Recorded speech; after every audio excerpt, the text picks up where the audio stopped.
Soup? Sipped. Paint? Cleaned. Bonsai bush? Trimmed. Hello. Hi. Hello. Hi. Welcome to a very, very special, maybe even a super galaxy episode of A very super episode of Ready to Start the Podcast. I'm your host, Ryan Ribbity. Who else is here with us tonight?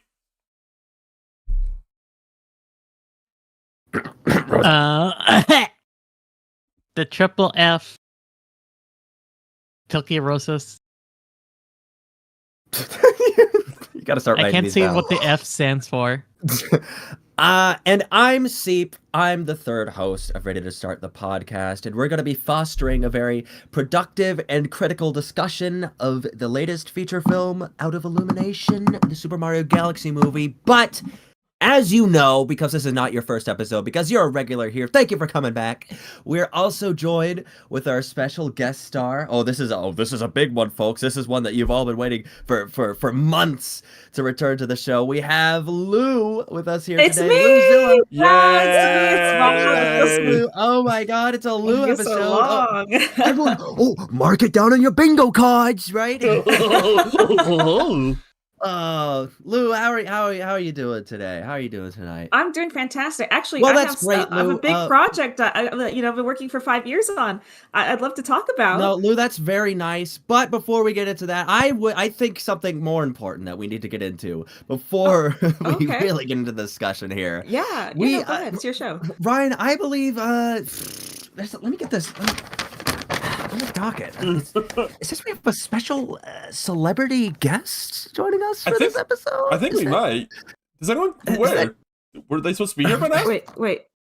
Celebrity guest? What are you talking about? Wait, Hey guys, how's it going? It's me, Mini Jack Black. No I'm way! so glad that Are you you're on, serious? guys. Are you fucking kidding Yo, me? it's Mini Jack Black for the Super Mario Galaxy movie. Holy my shit! God. Oh, Can you say "sip in the soup"? yeah, do it. Dip in the soup. Oh, Mini Jack Black, it's so great to have you here. I gotta say, I loved your performance as Mini Bowser in the Super Mario Galaxy movie. Tell us a little bit about what was that experience like being in the movie? It was freaking awesome. Yeah. Oh my dude. I've been waiting so long for there to be a mini character for me to play.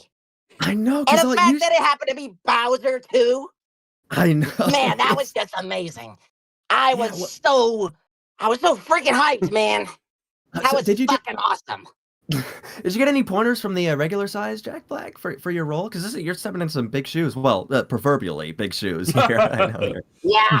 Well, we had a lot of conversations. Actually, he told me about you guys. That's how I yeah, about this awesome podcast here, and it was really enlightening, gotta say. And I was really, really, really thankful to be given the opportunity. It was freaking awesome, gotta say. That's so. I'm like starstruck. Does anyone else have like goose pimples? Yeah, right now? I didn't know Mini Jack Black was gonna be here.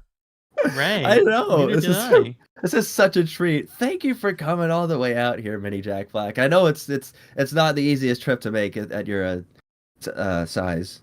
It's all good, man. I just had Sonic, not to be confused with the video game character. Oh no, he's our rival. I got a small meal, considering my size. I don't want to overdo it, you know. Oh yeah, right. Mm-hmm. But yeah, I'm feeling really good, full of energy today. You know, happy to be here. Hey, Man. real Right. quick. Yeah? Yeah, Lou. Lou, that's Mini Jack. Did you see Mini Jack Black's here? Yeah. I saw What's him. What's up? Hey, Mini Jack Black. What are we fucking doing? What do you mean? We're talking to Mini Jack Black. What? Yeah, this is Yeah. the Super Mario Galaxy movie mega review, and we have a star from the movie here. With a celebrity in the room. Yeah. What happened to y'all's journalistic integrity I thought we were here Oh my to ask the God. hard questions about this Oh. movie. And here Oh you my are, God. schmoozing up to the big star. Is this why you wanted inviting to him be on the back on our show podcast. so bad? You're like, oh, you guys haven't let me back on the show in so long, and now here you get. It wasn't just enough to berate and scare off the regular size Jack Black. You got to get here and make the mini Jack Black feel bad as well. You're getting us blacklisted, Lou. What are you doing You're right gonna now? get Jack We are, blacklisted. we are You're getting us independent Jack artists here. blacklisted. We are independent artists here. We do not cave to these fluff pieces. Like, what are Whoa, we even hey. doing? Wow. Come on. Wow, dude. That's, well, I don't know what's going on. I don't know. This is, She didn't mean it. I really don't know. Just ignore her. Come on, Mini Jack Black, we love I'm a you. little We're scared. so I'm a little excited. scared right now, guys. We're so excited for you to be a future part of the Super Mario brand. I'm sure movies to come, you'll be showing up, right? Yeah, right. Yeah. All right. This, guys, I'm a little nervous. I've been on edge lately. Oh yeah. 'Cause I've been What's wrong with you, Jack Black? hearing about these dastardly tricks. I've been trying to dodge them left and right. Oh man. no, Jack Black, God. Mini Jack Black, look out! Don't put on that headset, Mini Jack Black. Oh. Don't do it. Oh my God! It's a digital world. Oh no! Oh What's my! happening? No. We lost Where'd him. he go? Kill. No. Oh Black just no! completely Oh disappeared. god! Oh Why did he no! put We on- gotta who put we that gotta headset find Mini there? Jack Black. Oh no! What the I hell? wonder. Lou, show some respect. Where did he go? What Where the the hell is hell? his body? Oh no! Oh my god! Oh my god! Are you telling me Mini Jack Black just fell for one of Kane's dastardly tricks What? live on stream? Wait, hello? Is he really not here?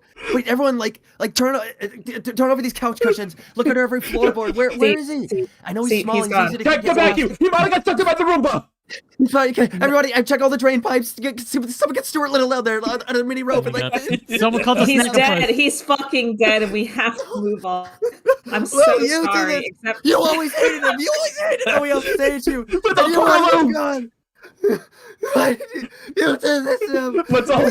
God damn We're you. We're gonna have to put Mini Don onto a string now and put Mini Don down the garbage disposal so he can look for Mini Jack Black down there. Oh. I mean, I don't even do we know want if to I say wanna some be here words? today. I don't know. Yeah. He was a great. He was a man. He was a man. You know, Lou, I know how prideful you are sometimes, so I know that took a lot for you to say. So I really appreciate it. I think he would really appreciate it if he was still here. Yeah, he sure was here talking a second ago. I don't know what to do. I'm kind of like at a loss right now. Is there anybody in this call right now who has perhaps some sort of schedule or like format we can atone to talk about a movie, Well- perhaps? Yeah, someone Well- who adamantly, kind of strong arm that we need to have a particular structure tonight. So I love how you're acting like you didn't specifically ask me to be on here because you knew I would prepare a list. You know I'm fucking on it all the time. Alright, you gotta let me. Give me this. What is this? Can I look at this list? All right. It says you have like a special thing you wanted to Yeah. say. You have like an I intro. wrote it- You've I been wrote like an hyping intro. this. This better be good. It's not. like- Oh my god! It is to set the stage because You're like everyone. Look. Lou pre-wrote an intro for I this. did. Like, I live wrote it in my audio notes podcast, app. which is just okay. All right. Well, what did you want to? Yeah. Yeah. Go ahead. so- Oh, what a seamless like discussion this is. God. You're the one who brought on. You're the one who brought on Mini Jack Black and told me What? about He it was 5 cool. minutes before People the love call that. started. People love Minnie. He was awesome. I don't know what you're belly aching about right now. Well, my I belly's personally, aching you know, about I'm- something. Look, I'm sorry to give you such a hard time, Lou. I know it's been a while. It's been a while since all four of us have been on a Ready to Start the Podcast stream all together at the same time. I know it's been a really Yeah, it's long been a time really since long that's time. happened. It's been a really long time. So, 4 to 8 weeks. yeah. So Oh, we had to like bust out of jail and everything. So you know what, Lou, I'm not gonna be mean to you today. I don't believe you. I'm gonna take a chill pill. Tensions are a little I high. I think we've all got Mini Jack Black on our minds, and like we're all worried. Yeah, we about all him, and do. We're just lashing out. Definitely do. We're all lashing out at one another because of that. But I want to offer like a peace blanket, a piece, an olive branch. That's what it is. Okay. I'm gonna intro us into the discussion, everybody. Okay. Allow me for my dramatic pauses. It's not long, but you will know when I'm done. Okay. All right. Okay. I'm tucking you in. What? Calm down. Oh, It's gonna be okay. no, this is kind of nice, Ryan. And they STARTCAST bed. Do you want some milk and cookies?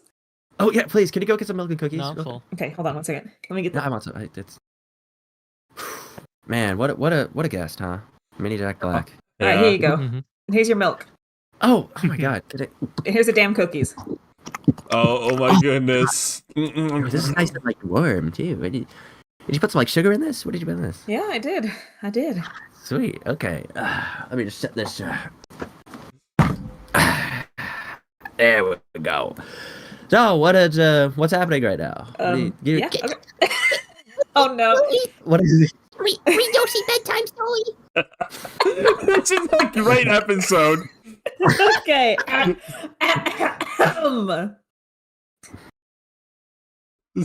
Critiquing a movie aimed at a young audience is like a delicate balancing act. Although not always to your taste, you must acknowledge the childish jokes and childish sensibilities are appropriate and even welcome in these kinds of movies. You must also hold them to your own standards, which will be demonstrably different as an adult. That isn't to say that children's movies cannot be deep and profound, but it is naive to think there isn't a common trend that many modern movies follow.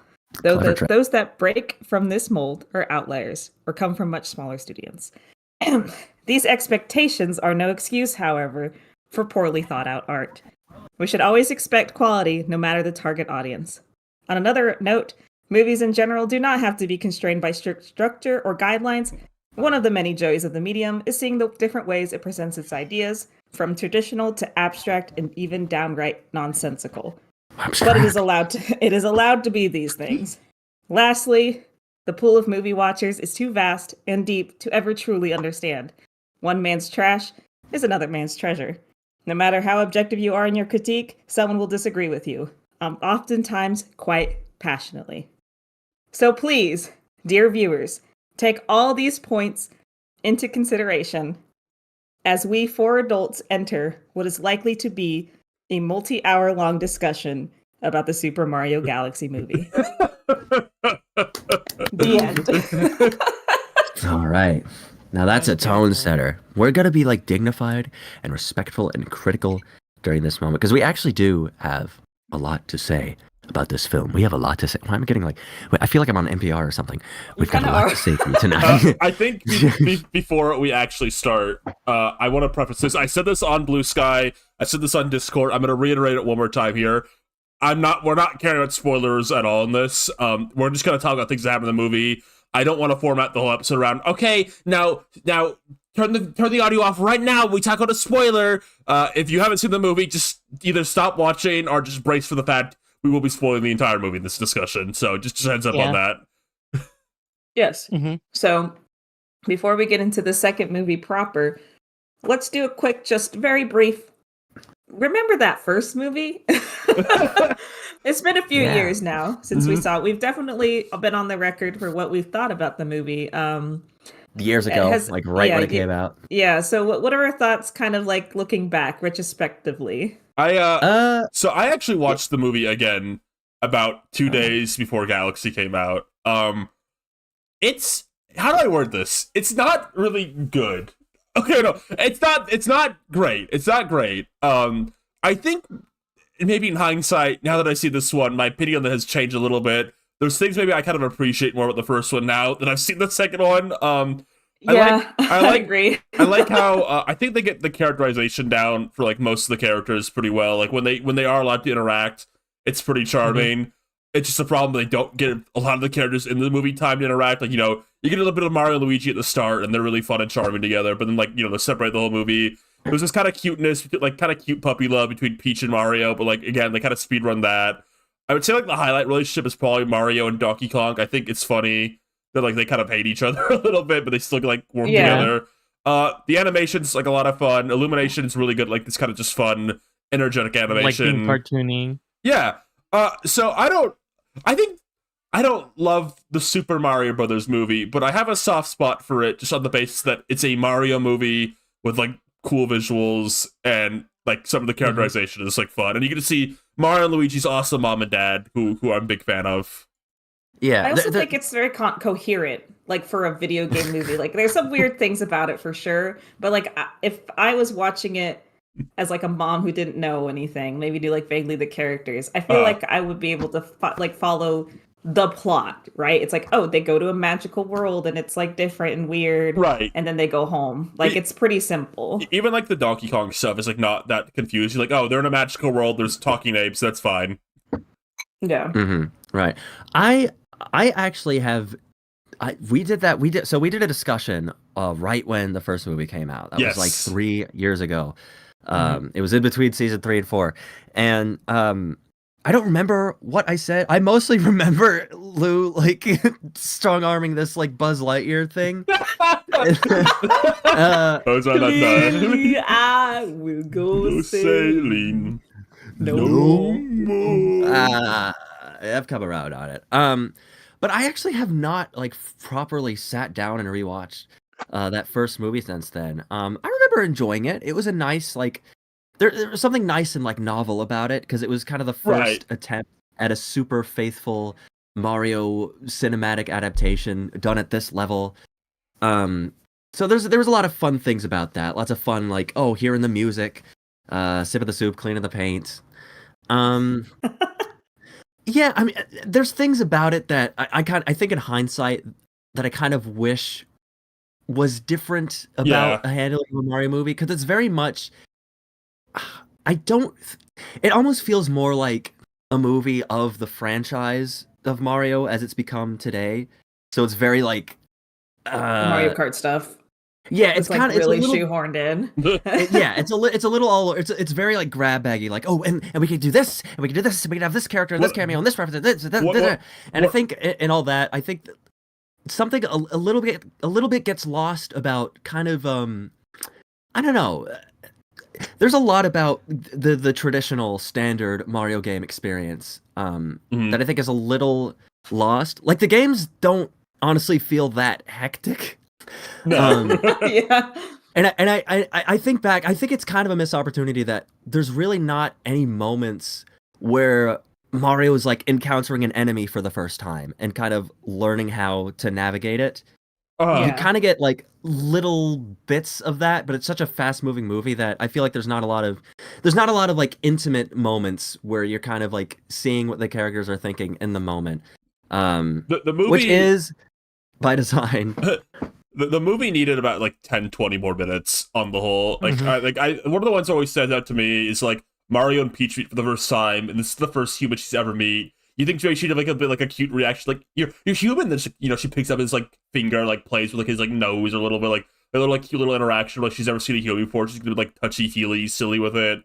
They like maybe talk for a second, but it is like she meets Mario. She goes, "You're human," and then he goes, "I need to find my brother." And she's like, "Okay, let's go." That's like the entire interaction. The movie's kind of full of stuff like that. One of the things I've always said about this movie is like if this was like a normal movie and not like the video game movie, I feel like Mario and Luigi's parents would have been like really important characters because like they kind of get set up like that, right? Like Mario's dad basically like starts Mario's story in this more or less. So you think like he'd almost be like a more important like element of the movie. Like the thing I always say is like, oh, Luigi, mom and dad all get kidnapped. And like Mario's dad is like doubtful of like Mario. Mario's mom believes in Mario, and then like Luigi's kind of stuck in the middle, like wanting to believe in Mario, but he's like having his doubts. That's like if this was like a normal movie, I feel like this is like something they do. Yeah, but this ain't a video game movie. This is a Super Mario movie, right? Yeah. So as we kind of look back at it, I feel like I like it more now than I did then. It's fine, it's not great, but it's fine.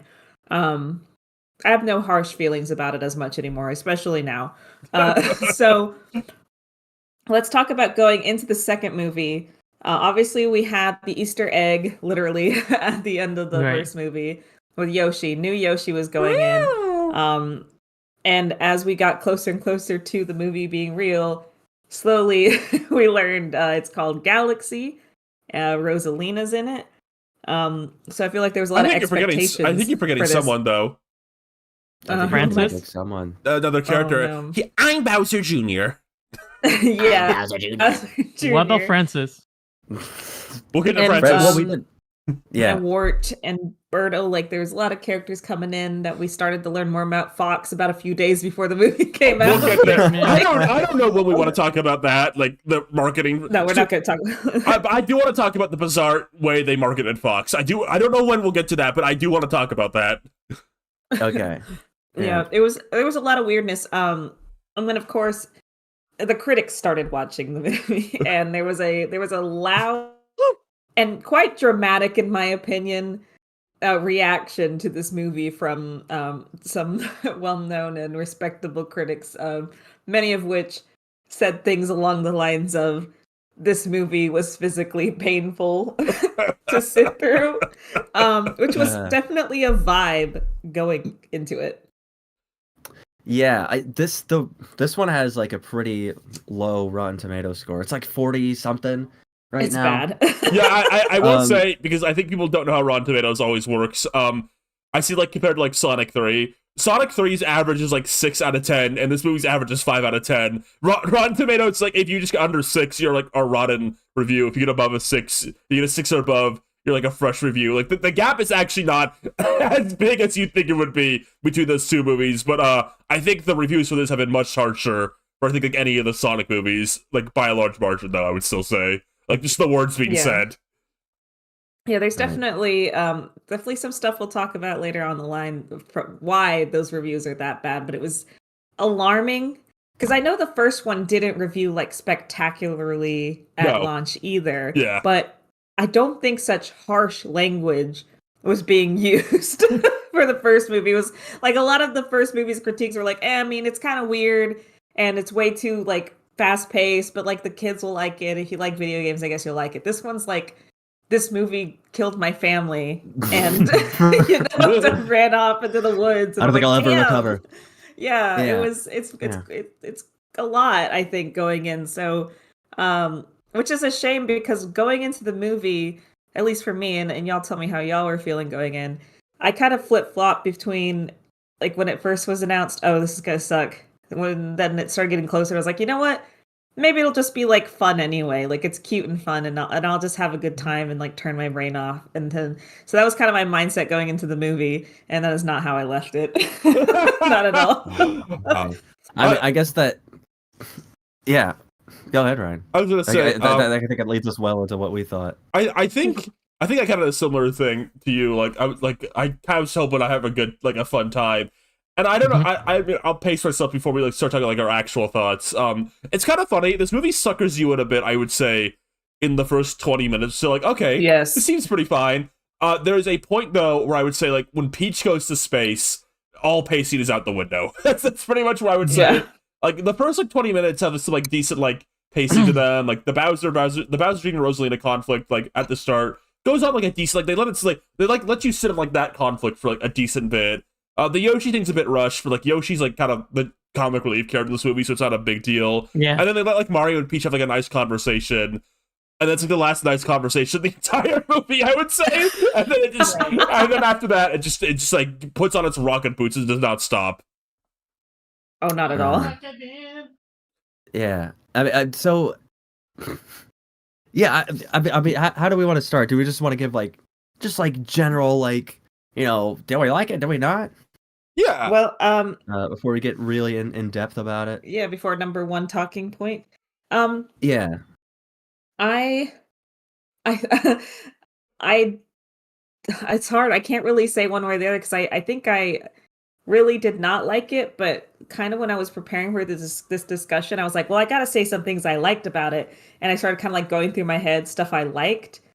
And I was like, well, there's a decent amount of stuff I actually really like and think the movie has like good bones, but overall it was an overstimulating experience for me. So I can't say if that was a good thing or not. I have my thoughts on this movie pretty like succinctly like put together. There are so many like decent and good and fun ideas in this movie. but it's almost infuriating the movie's bad. Because, like... Yeah, that's what I'm saying. There's, like, a lot of good stuff in there. There's a lot, like, on a surface level, or, like, a base level, I really like. And we'll talk about some of the stuff I really like, but even the stuff I really like does not get the focus. It needs even a little bit for me to, like, love it. So, like, there'll be, like, a good idea, or a good set piece, or, like, a good character, but I'll also have, like, 3, like, asterisks attached to everything. There's, like, besides, like, animation and visuals, I would say, like, everything I like in this movie has, like, 3 different asterisks. It's, like, attached to it, and I think that's the biggest, like, that's, like, the best way to describe it. Like, this is a bad movie that has, like, it's a bad movie I think you could fix so easily. It's the best way We just need to get our hands on it. Yeah. What do you think, Rosa? What did you think about the movie when you watched it? You've been pretty quiet. Come on, come here, Rosa. Don't be scared. It's okay, Rosa. Come here. Come on. Don't be scared. Come here. Come on. Oh, did you shut the bed? Don't worry, buddy. Oh my god. It's okay. I'll change the sheets for you. Come on. Is that all you thought of? Are you gonna say it? Yeah, That's all you thought to say? Who, me?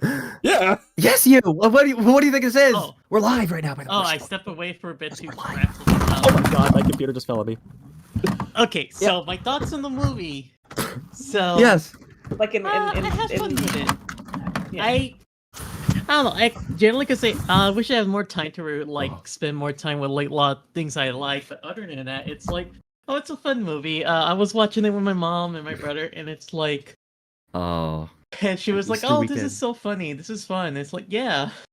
Like, yeah, I mean, every time I saw like something I really like, it's like, oh my god, it's the thing in this thing. I got really excited when I saw Star Fox. Like, Star Fox.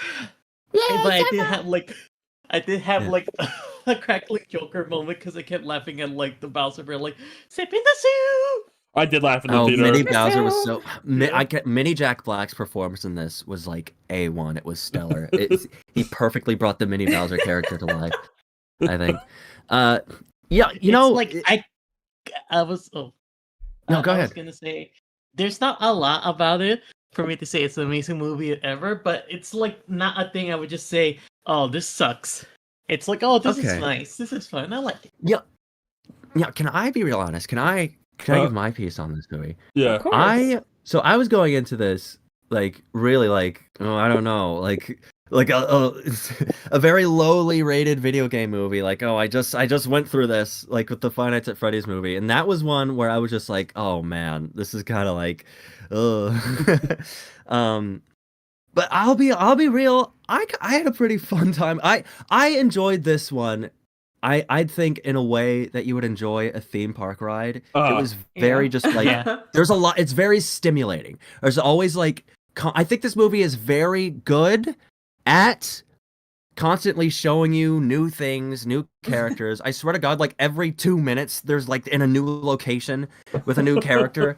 This is doing the Illumination thing, where there's like at least 3 plots running at the same time. Like a Z plot. Like, the movie's got right, and the movie doesn't really have like a strong like narrative or character anchor to it. It's kind of just like it's like the old proverbs. Well. I think it's like the old proverb. Someone said that these movies have more gameplay than Sony's games right now. yeah. It's a very gameplay heavy movie. No, that's true. And I had a good time. I was watching it with my friend, and he's a big. We enjoyed some of the cameo appearances in this movie. I gotta say, they won me over. I'm not immune to it on that end. I think to some extent, it's hard not to like sometimes see something that like you recognize or like that means something to you and like get a little excited. Now, it is one of those things literally designed. Yeah. The second though, it is one of those things though, like when I left the theater, the more I thought about it, the more I was like, okay, well, I had fun in the moment, but like I could already list like 400 things I would change about this movie, right? Yeah, it's interesting. I had a fun time, but the moment I walked out of the theater, I was like so immediately stimulated to like break down everything wrong about it. It's such it's such a movie where you can like so pinpoint the exact scenes you would cut and like the exact scenes you would extend, right? Like it's not hard to pick like the ones like you would like. It's so easy to script doctor this. Oh, it's so easy. Right. Well, let's talk about our first talking point. How about that? This is Yeah. the one where I feel like we will be the most positive about.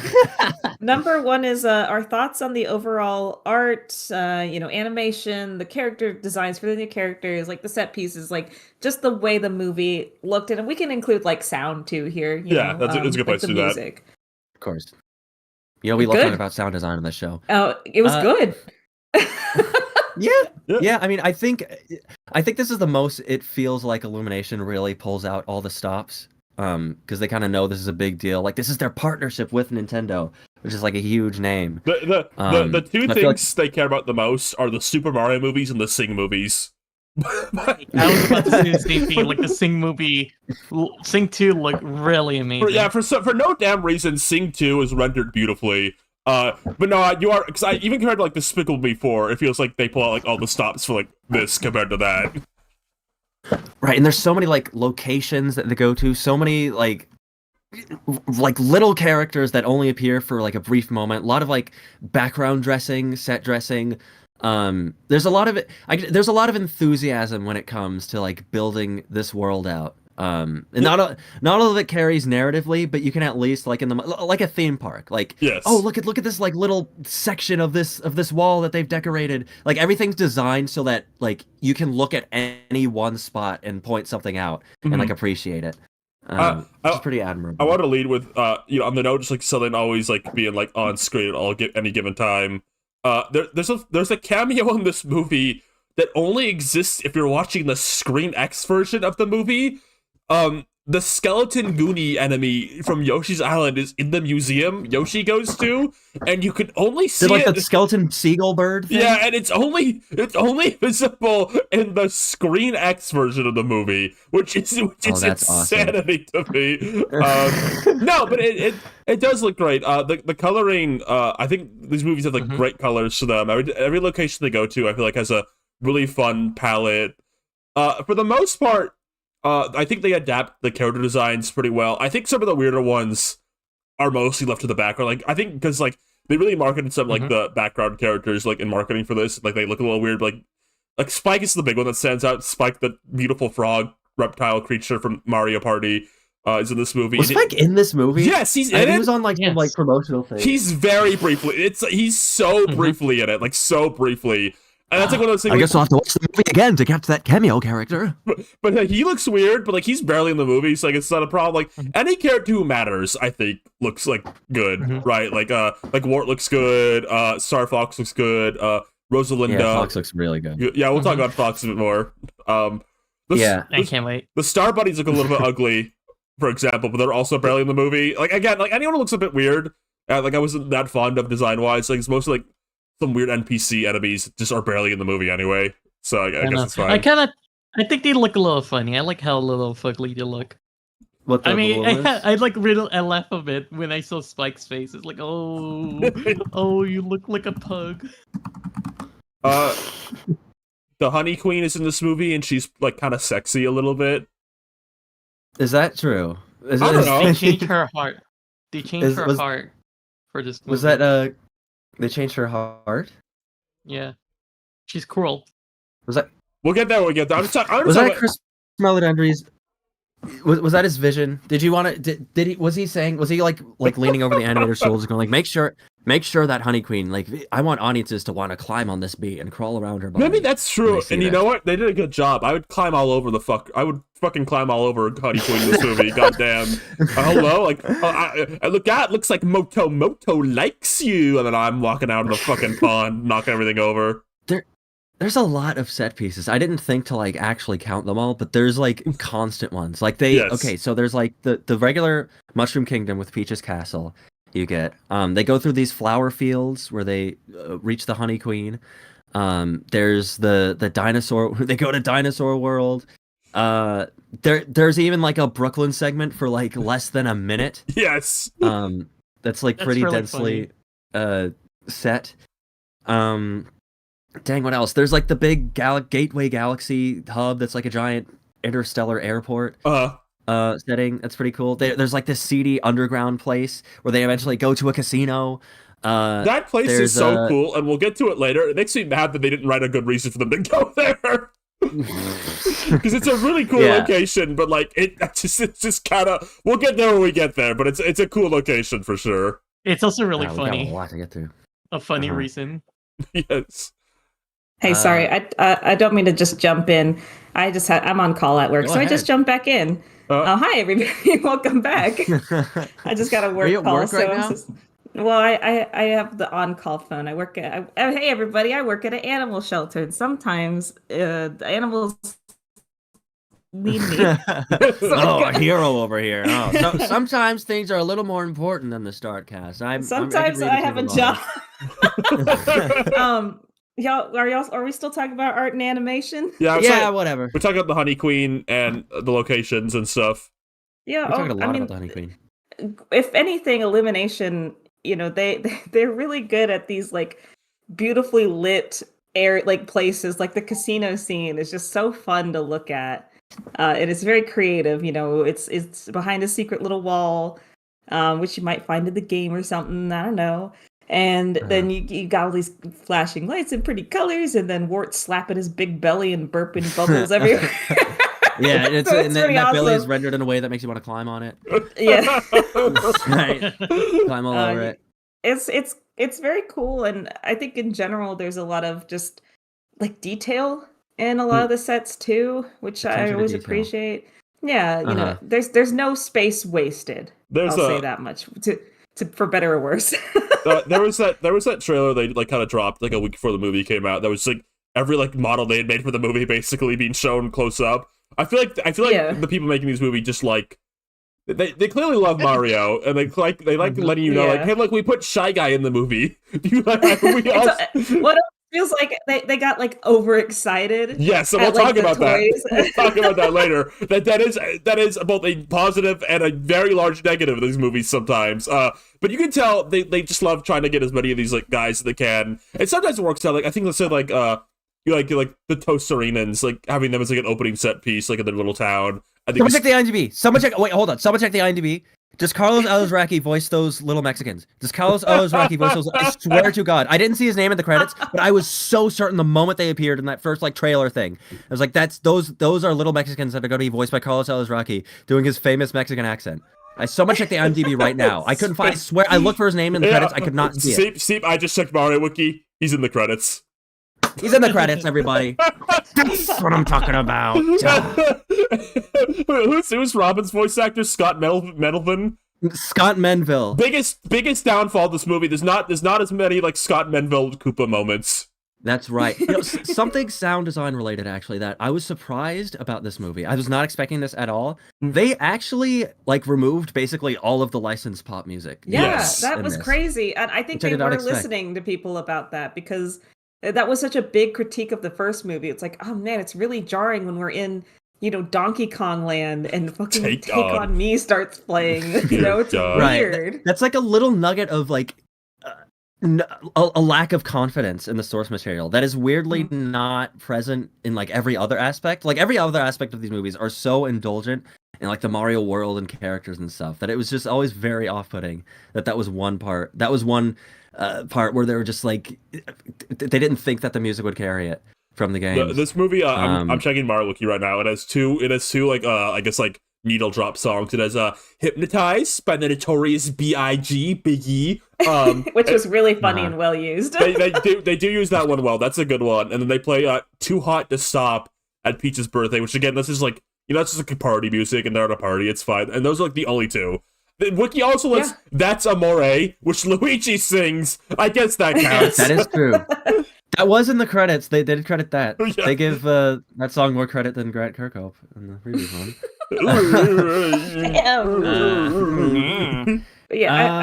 Illumination, people like Illumination with their like character design can sometimes be a little hit and miss for me, especially in their more like Despicable Me, Secret Life of Pets. Yes. Kind of areas. Sing 2 was on fire. Sing 1. People wanting to fuck some of those characters. Sing 1 left a little to be desired, I think, design-wise, but yeah. But there was potential, and they met it. I never had an issue with Illumination Mario characters like design. I think people really oversell it. Like, oh man, they look so weird and like horrible. I'm like, I don't know, guys. They look fine. If they look at they're fine to good. It's fine. Yeah, a lot of the ones, like I said, I have problems with, or like the background enemies, like species, like I said like earlier, I don't like the star buddies having like white irises. I like when they're dot eyes more, but again, they're barely in the movie, so like it doesn't really matter to me. Spike's ugly. They did Spike bad. They did. I don't know why Spike looks like that. But like for the most part, like I there's no one in this movie like they were like going into it. I sensitive like Bowser Jr.'s eyes looking a bit weird. But like in the actual movie, when you're watching it, like you're not just focusing on like the same trailer over and over again. I didn't really have any problem with like how his eyes looked. Right. Yeah, like there was like, a moment where you did it. see the whites of his eyes. It's like, what the fuck? And then Yes. I do think one of the best looking characters in both of these movies is Bowser. I really think because the design approach in these movies compared to the games is there's a lot more like texture. It's very more tactile. It's kind of that high fidelity art style you see in a lot of like mainstream animated movies. And I think it fits Bowser really well. Like I think there's honestly some things about Bowser in the movies that I think would look good just on like the standard design, just in the ways they construct expressions for him. I agree. I think Bowser is certainly plays a lot of Mario games. He's a character I think animation teams have clearly struggled with for a long time. He does not have a face that is easy to make emote. Maybe the biggest praise I can give Illumination is they took on and succeeded the incredibly difficult task of making Bowser like the most expressive character in the movie, pretty much. He's squashing and stretching all over the place. They really figured out his face, which is not easy to do.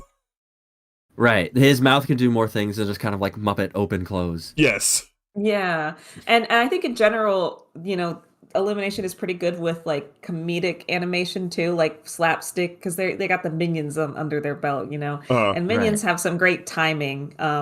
Regardless of what you feel about those movies, like those could be pretty funny just to like look at in those moments. And I think that carries over to this movie. So. Yeah. I will say actually, it's funny they kind of carry their slapsticky stuff into like another thing in this movie actually kind of sings that pretty damn well, which is most of the action set pieces in this are pretty damn good. There's a real good flow to like all like there's a lot of fight scenes, and this is like more than you might expect. They fight a lot in this movie. There is a lot of fight scenes. This is kind of an action movie. There's a lot of like. Yeah, there's a lot of like running around while like stuff is collapsing, and then like getting like attacked. Like fighting off 1,000 enemies at once. They love to give characters like a tool in a scene, like a fight scene, and like the fight scene is kind of built around the tool they get. Like Peach uses her umbrella in one scene, and then Mario gets like Drill Mario, and like Luigi gets like Cloud Mario in another fight scene. They use that. Then Bowser. Yeah, there's like one that's like Bowser Jr. uses his paintbrush and Yoshi uses his tongue. Go on. I want to say I never thought like you could portray like the Cloud Mario being used in that way, like the Cloud ability being used in that way. So it's just like really creative. You really went creative with it. Yeah, it was cool seeing them pull like honestly the different abilities. Like you would expect for a movie, they're gonna do the fire and ice flower and then like the star and like I don't know, like something else, Hammer Bro Mario or something. But they are doing all the weirdo ones. And then and you're like having fun with it too. So. Yeah, it's like goofy and silly, and that's kind of interesting. Which is, I feel like the approach to power-ups of these movies is really funny because I feel like in a lot of the original games, like there's often some kind of like central theme, like I don't know, like Mario 3D Land, they have the Tanuki leaf. And so there's a lot of like imagery based around that, and it's like, the leaves come from a tree, that sort of thing. But in these movies, there's like it's like complete like a random grab bag of just like, okay, Mario uses like at least like 2 or 3 like different flying power-ups in this movie, and there's not really there's no like exposition or anything that makes it clear what is distinct between them. It's just kind of like either you recognize them from the games or you just accept that this is just how this movie is. For reference, for full reference, I think this is funny. Of the cavalcade of power-ups used in this movie, 2 of them are from Galaxy and Galaxy 2. They're actually both from Galaxy. Okay, no, there's 3. I forgot there's 3. One of them's from Galaxy 1.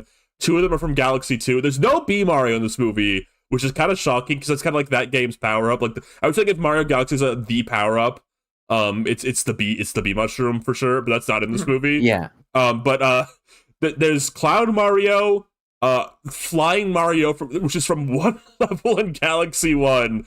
And then I was shocked. Yeah. And then, I'm sorry. Okay, Flying Mario appearing in this was the most like Newgrounds sprite animation moment in this whole movie. like who the flying? Okay, the flying power up. Flying Mario. And and a prediction correct from me. Blimp Yoshi is in this movie, and Bowser hits him, and then he flies across the room, like air spitting out, just like I said he would. Except it wasn't Wart's farts filling in. It was There were no green. No, you're showing the image in the wrong order. Oh, yeah. Okay, never mind. Oh man. Yeah, but the movie looks and sounds great. I just want to say there's some great stuff in the soundtrack if you have the time. The whole soundtrack's on YouTube. There's some like weird like pulls for like games in this. There's Mario RPG music in this. They use Bowser's Keep for Mario RPG at some point.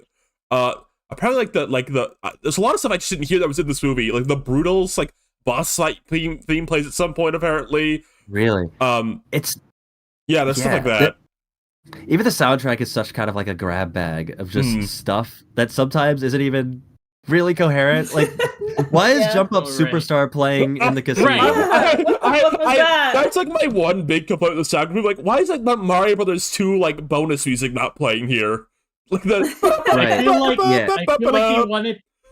Right, I was thinking to it, and like I feel like they just wanted to use that because they really liked it, and they didn't have any other place to use it. Well, it's got like a jazzy vibe to it, so it's like, oh, we should put a jazzy sounding Mario soundtrack in this part. It's kind of like the polar opposite of how the Sonic movies very trepidatiously and specifically choose if they ever use music from the games, whereas this is kind of just almost like not even thoughtfully placed at times. We were talking about this, me and my Erica, friend of the show, Erica, last night. How like. It's almost baffling the Sonic movies don't use, because Sonic's like one thing is even in like the bad Sonic games they usually have like killer soundtracks, like even more so like the Mario games all the time. So it's baffling those games will like dip their toe like, okay, here's like Eggman's theme sometimes and Live and Learn. Okay, that's it for this movie. And then Mario's like, here's Bowser's Keep for Mario RPG. Right. The Star Fox stuff that plays in this movie is really good too. Like the few little like bits of Star Fox music, they work those in great. And one more thing on the music, I didn't notice this. When Daisy appears at the end, apparently it was from Mario Land, and I didn't notice, which was cute. Oh, cute! That is cute. I gotta say, I didn't know. When I saw like the first after credits scene, I thought, oh, okay, that's it. So let's go home. Really? Go home. I didn't know. The cardinal sin. And then I looked it up. Then I double checked to make sure. It's like, oh, there was another one. They can't do this shit anymore. Come on. I'm a very like diligent. I stay for the credits of every movie I watch. I'm not even expecting credits. Like an after credit scene. I don't know. I just kind of like sitting in there and just like, oh, what did I think about this? While watching all the names go by, and it's kind of like I don't know. You see interesting stuff. You're like, oh, I didn't know like. There's a big like rotoscoping scene in like India, I think. And I learned that from watching credits of movies. I will say, Rosa, you are not as that's not as sacrilege as some people that I don't these are the kind of people I don't understand. Where like the second, well, I guess I can kind of get it. There's a lot of people like where the second it's indicated that like, okay, the movie's over, it's like, okay, everybody get out, everybody grab everything, leave. Also, like the employees are trying to clean everything up. Well, yeah, the employees can wait like an extra 2 minutes. Yeah, come on. Most movies nowadays, at least kids' movies for sure, when the credits are rolling, there's like fun visuals and like a little song or something. Yeah. It's like fun to watch it for a second. Black screens, it's like, oh, okay. Well, like, yeah, stay for those, but stay for those at least. Yeah, at least stay for the visuals is what I'm saying. Like, because it's the exciting end credit scene. With like the other credits. But Like it- you Well- see initial credits or visuals, and then there's just like. Well, I'm saying These Rosa, I'm sentences. saying I'm letting you off the hook right now. I'm saying you're not Okay. part of this problem. I'm saying there's other people who are like the moment it's like directed by, it's like, okay, go. I guess I could get that if you're like a parent and you're like, okay, I gotta make like spaghetti dinner tonight. Like everyone, get the hell out of here. we gotta go. No, Yeah, I like yeah. breathing a Not bit. even a moment to like breathe to be like, Yes. that was we should Yeah. watched a movie, Yeah, and they're like guys. playing nice music from the game, and You they're know, like actually, showing like next time- stylized sequences of like the scenes you watched. Next time they should have like a Simpson-esque ending scheme where they have like a character for the What? like from the Yep. Hoppers like- Hoppers like did this right. let's say in the next Mario movie they have like a character like what's her face? Like I don't know, Bitty Buddy, like sitting in the square like and like, oh, there's some water to it? Alright, I'll sit and wait. Or like, Oh, oh, you what do wanted you you wanted like a Madagascar at the end when they're singing out move it, and there's like little spotlights on the characters dancing next to the scrolling. No, that's text. what Hoppers you did. wanted. I think Hopper. Hoppers did that was that. something Yeah. about Hoppers that was like, this is we're back. Movies are back. Hoppers had little like dancing animation, looped dance animations of all the characters In the credits, yeah. That's That's okay. We need You more know, of you're those. so right, Rosa. But once those goes away, then what do? You just leave after that? Yeah, you gotta go home sometime. Go home. But No, what then about like the Ferris after-credit Bueller comes out. Then scene? Deadpool, Ferris Bueller comes out. He goes like, go home. The movie's over. Thoughts on? Let's go talk about some of our new characters. We have new characters in this movie. So many new oh, yeah, characters. right. Don't forget So the- many. don't forget the other images I made earlier. Yeah, And put all. Let's start with the easiest one to talk about. I feel like, Yoshi's here. Everybody, Yoshi! Yoshi, did you shut the floor? Oh, come on, buddy. It's okay. Okay, wait, Ryan, switch to the Nintendo Switch feed. We're all playing Yoshi's Story together. I want to say something real quick. I was Okay. like so off. I'm pretty sure I'm on record, probably on this podcast, talking about what I thought Yoshi's role would be in like this supposed sequel. This was before we really knew, what the sequel was. Like it was Galaxy, whatever. I was like so convinced Yoshi was gonna be like the most central character, and that he was gonna have like a breakup moment with the main gang. Like he's gonna do like a stupid dog thing where he like breaks something Yes. important or like ruins a fight. I think I've said this before, and I was like, oh, Yoshi's gonna be new and he's gonna be kind of crazy and like a wild animal. And he's gonna get into mischief, but Mario and Luigi like him, and then like he's gonna do something that's like unforgivable, and he's gonna have a sad Yoshi walk away moment, and it's no, you can't be true. I can fly if I wanted to, and then he's gonna like go up to the cliff because he accidentally dropped Mario when they were trying to get over the cliff earlier in the movie, and he's like, "You are a Yoshi, you can't fly," and then in a moment of peril, Mario's on his back and he's jumping. I could fly. Oh my god. And then Yoshi throws Mario like towards the edge of the cliffs, and Yoshi starts falling down slowly, and Mario makes it, but Yoshi has sacrificed himself. I thought that was gonna happen. I think Maybe that would have happened in the version Oh, of this now I movie know that what was you're called. talking about. Oh, now it clicked. Okay. Now I get it. I think maybe that would have happened in the version of this movie that was called the Super Mario World movie. Maybe. I think Yoshi in this movie is funny because it just feels like they regretted not having him in the first movie and just want him to be part of the gang as soon as possible. Like it's like the opening set piece is like, okay, Yoshi's on the team now. He's who he was. Okay, he's in the movie now. He's our friend. Yeah, and they just kind of act like he was always there. Yeah. And there's like no real. Oh, so I guess there's just a dinosaur guy now part of the gang. Yeah, that's the only line acknowledging that he's a new character. It just feels like they like regretted the fact they couldn't like make him a main character last time, and they just wanted him to be part of the main gang as fast as possible. Right, because because he's such a lovely addition. Like, he's like. I love his little story. Like, oh, he just went after he hatched. He just went into New York. He instantly. Oh yeah, I love the story when they first meet Yoshi, and then Mario like kneels down to his level. He's like, "Okay, Yoshi, tell us what's your story." Right? That was like a fire line. That was. I guess I don't What's mind Yoshi's his role story? in the movie Let's as it hear is. Yoshi's story. Because it's Hey, cute Mari, and why funny. don't we Like hear- he's a little dog character, right? Like it's fine. He fits in Well, well. not It's a really dog. he's Maybe a horse. little horse character. No, he's and kind of like, dog. fits in- He's like a funny. He's Yoshi. He's just Yoshi. in yeah, this he's one. Yoshi. He's kind of just Yoshi. Yeah, which is interesting. It kind of made me go down I guess a train of thought about so we touched briefly on the Sonic movies, and obviously those movies kind of get compared to these movies a lot because it's like it's the rivalry of it all. It's just bound to, yeah. And it's really funny the way Yoshi was handled in this movie. Kind of made me think about how different it is from the Sonic movies because Yoshi was like a post-credits scene in this, which kind of indicates that like, all right, this is what the next one is going to be about. But it's really more just like Yoshi's just here and he just does stuff you'd expect Yoshi to do. It's not really a story about him, which is interesting because I feel like I think something the Sonic movies I think are really good at doing is that when they tease that the next movie is going to have a character in it, I feel like there's like a really clear plan. They set aside like they're very they're not super indulgent with adding new characters, but that lets them kind of have each story give them a purpose. Like Tails in Sonic 2 is sort of there to further Sonic's arc about like learning responsibility, and then Knuckles like connects with Sonic on his backstory, and then obviously like Shadow comes in and Shadow has this whole like storyline that they focus on, and then the next movie they're gonna have like Metal Sonic and Amy, and people already kind of like you kind of have an idea of like what you could focus on of that sort of story. Yes, and it feels like with these movies, there's a lot less of a plan here. I think I mean, but, like it's what I was saying earlier when I thought Yoshi was going to be a central character because of his right. If this was moment. a Sonic the Hedgehog movie,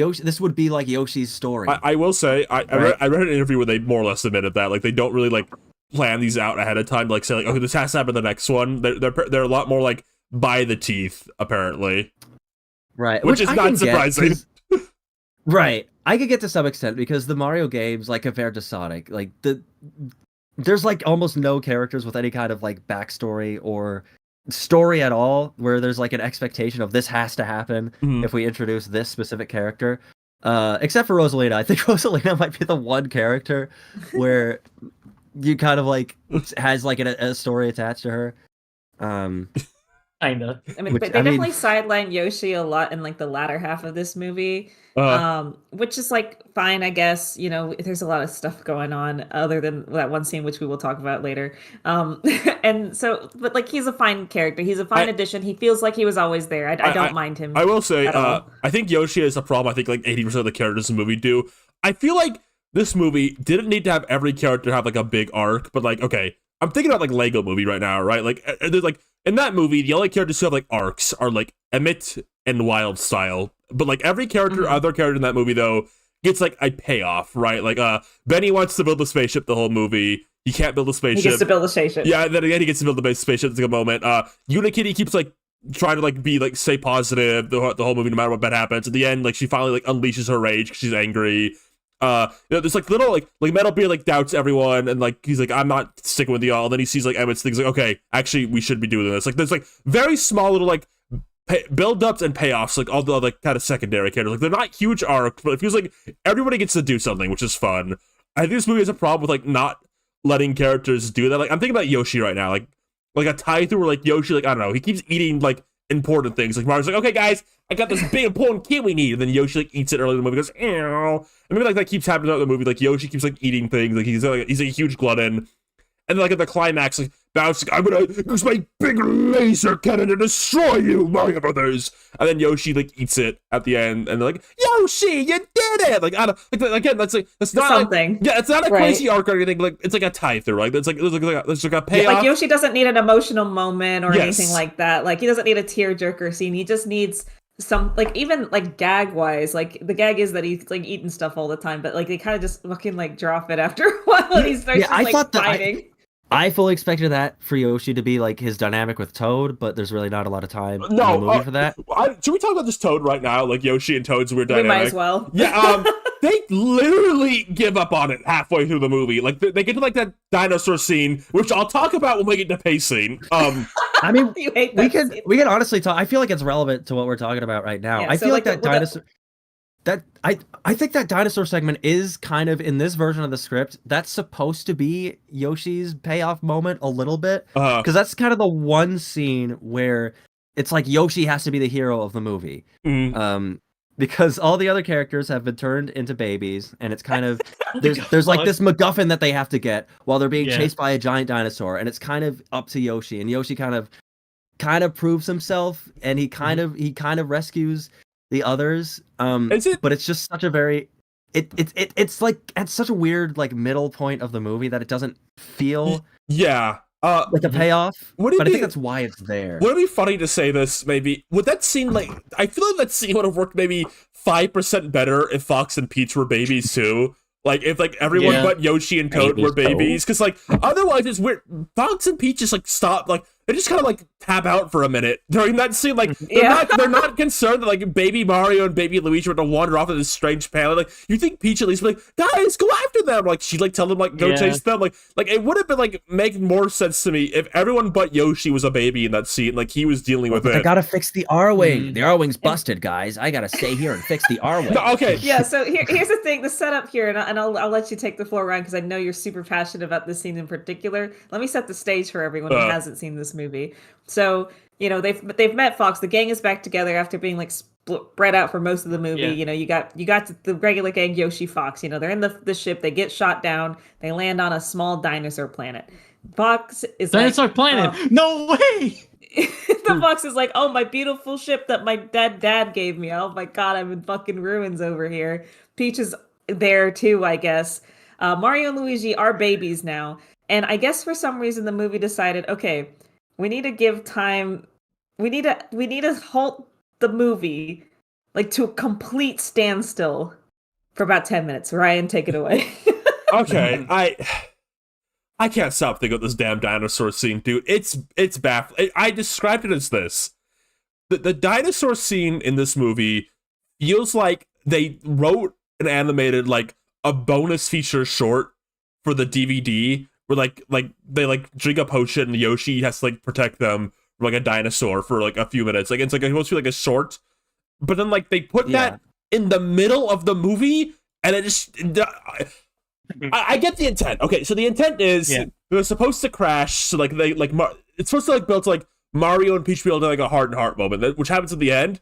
That heart to heart should have just been the whole scene. Like they didn't need to stop and like have a dinosaur adventure, like because it feels like this is like a perfect time for like Mario and Peach to talk and like kind of her talking about like how she's feeling and how like what this quest means to her, like it's important to her, and she's like it's like more to it than just like saving Rosalie. Like she's like, I need to figure out who I am, and Mario's like, I get it, don't worry, and like he kind of has like a moment to like relate to her. Like you could have just spent that whole scene there, and then Luigi calls the Luma. It's like they could have crashed anywhere. They could have crashed like on the fucking goo planet for all I care about. It didn't need to be like a dinosaur planet. But even if you wanted to do this strange dinosaur detour scene, like it doesn't.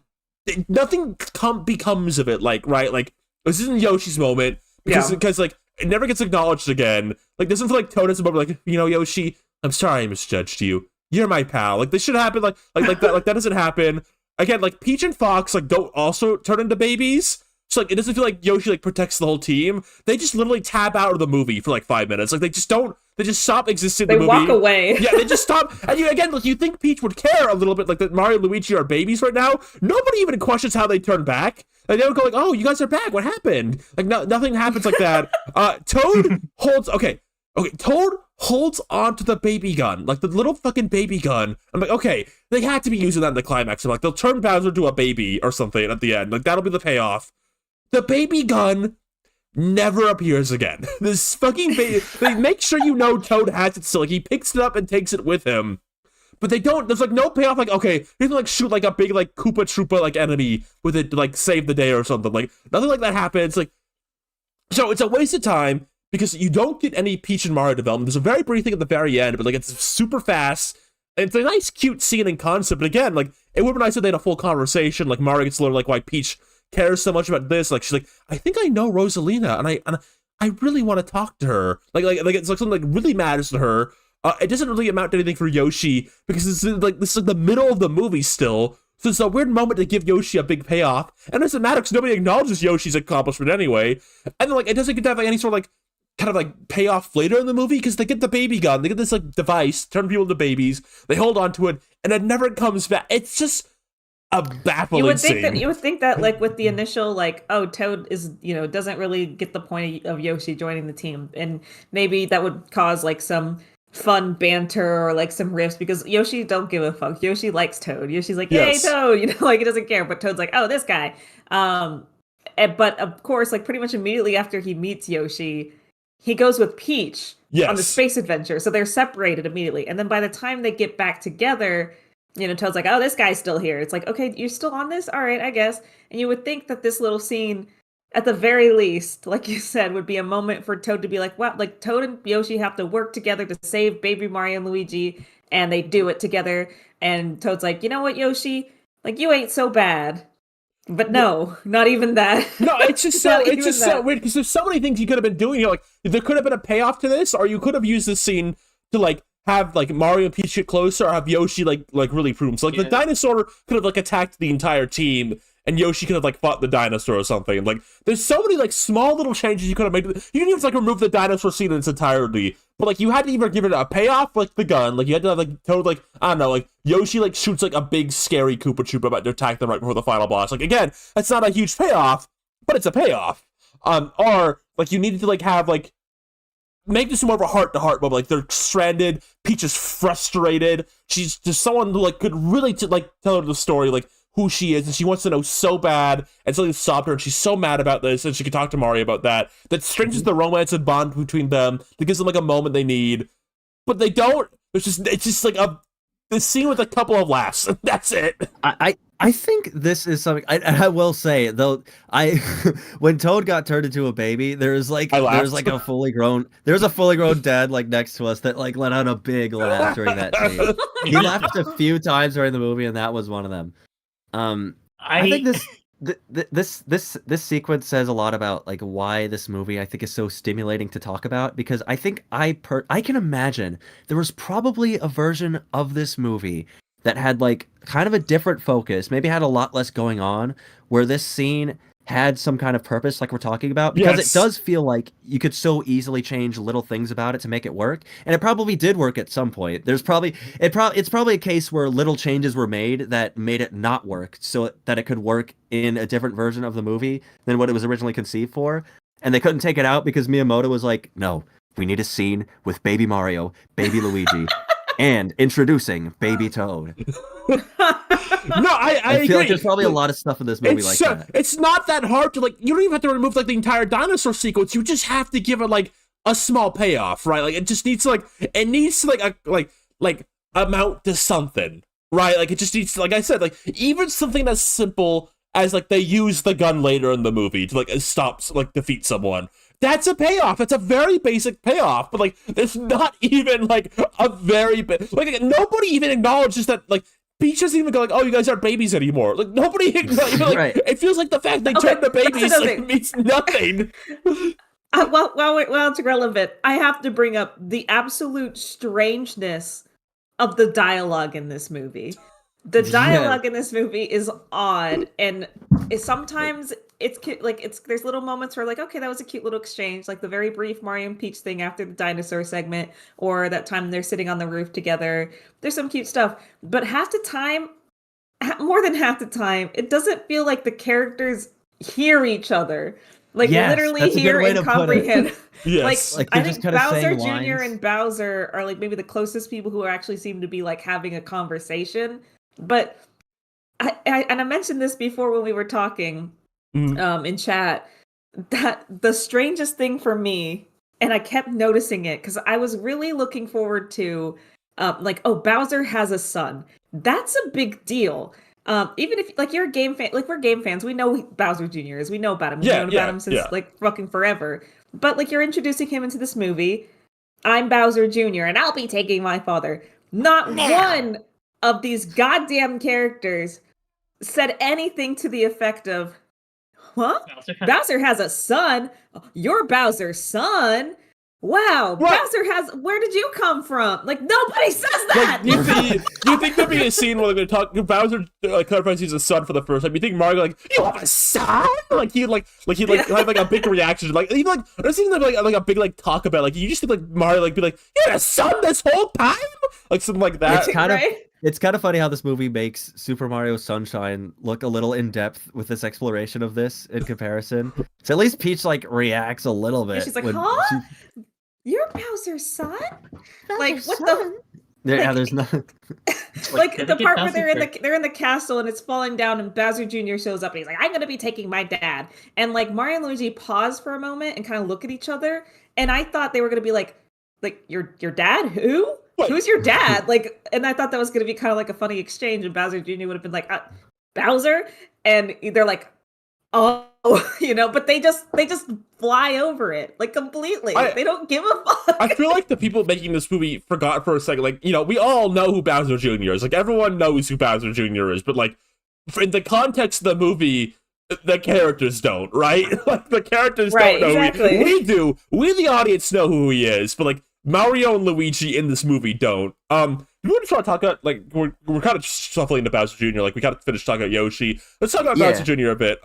I would say of the three new characters, like the three major new characters in this, he's probably the best of them. I would say, like he feels the most explored.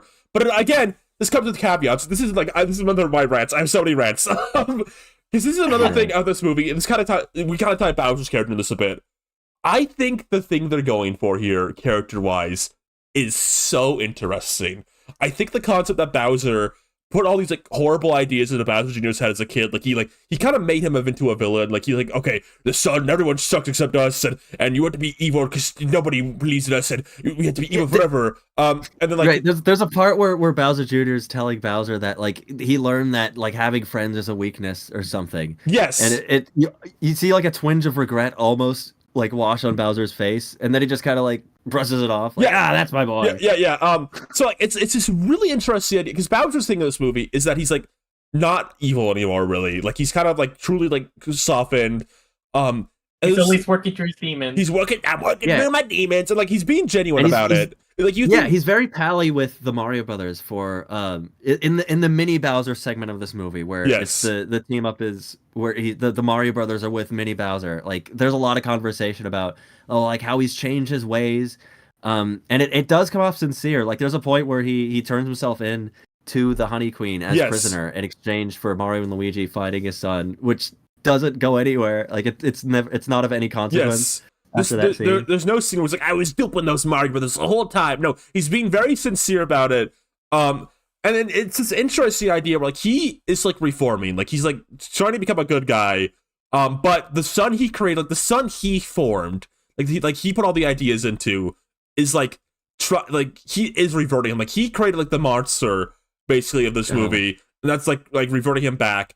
I think that's such a weird and interesting, kind of like dark and twisted, but like kind of sweet concept. Like, is this the first story that flirts with the idea of like, like an abusive son? Like, what if like have we ever like? No, what if the son has bad vibes? Yeah. No, like Bowser Jr. like makes Bowser evil again, and I think that's really interesting because like that's like a really weird dynamic I've not seen like a kids movie do before. Like Bowser made Bowser Jr. into like a piece of shit, and now Bowser Jr. is reverting Bowser back into a piece of shit by like telling him, no, Dad, you should be like this because you told me to be like that. And like it feels like something the movie would like push and pull a bit more with on. Like they kind of do that at some point. Like Bowser's like kill them basically, but it's like, oh no, those guys are they're fine. Don't kill them. And that's why he does the baby gun. And then like after that, like there's like one discussion that Bowser is like fully evil again. And like, it just seems like to be like a bit more push and pull on. Like, there's like, it's such a weird and interesting idea. It's kind of just, it's kind of dropped. It flirts with an interesting idea, and then it kind of falls out of favor because the movie has a lot of other stuff to do. And it's such a shame. It's got so much to do. Because it is such a weird and interesting dynamic concept. And like, I think there's so much you could do with that, and something I would have loved to see like any more focus on. But the movie just kind of like has the one scene with it, and then like it's over. Like he's done. He doesn't feel anything towards them. Like I feel like I feel like there should be a scene where like Luigi in particular like feels betrayed because he's the one like who kind of becomes most buddy with Bowser.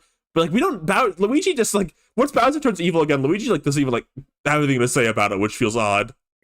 There's a moment where like Luigi's talking about how he's hanging out with Bowser and they do book clubs and they make pizza, and then there's a callback to that line later in the movie. But it's only to Mario. Yeah, where Bowser's like, and I always hated book club. And in a competent movie, Luigi would be off to the side like, gasp. He hated book club. And like whimpering or something. I feel like that's I feel like that could be like a second part of that conversation had when Luigi was there fighting with Bowser. Yes, I get though. Anything. It is one of those things. Like I think I like Bowser Jr. in this. I think he's voiced well. I think Benny actually did a pretty stand-up job at the voice. I think he's written fun. I think the dynamic they have there is really interesting. I think he's funny. He's got a good amount of funny scenes. He's really cool, any action he's in. But again, like anything in this movie that is kind of cool or interesting, you have to add like 3 asterisks to it. I hope as you watch this podcast, you see every time we talk about something being kind of cool, we had to have like 3 asterisks attached to it. And it's again another one example of that. Like Bowser Jr.'s like arc and like kind of like relationship with his father is really hypothetically interesting, and it has some good execution. I thought it was gonna go in kind of if anyone's seen Dogman, that's a movie that I really like. That kind of has like there's like an evil villain and his son arc in that movie. That's done really well. In a kid's movie. I thought it was kind of going in that sort of direction. But no, it didn't really go anywhere. So if you're feeling let down by Bowser Jr., I think Dogman. Go watch Dogman Low. I'll get to it when I get to it. Before we get to like, I would say the last major character of this movie, I do want to make a brief Wart detour because I think Wart kind of the great Wart kind of ties into Bowser Jr.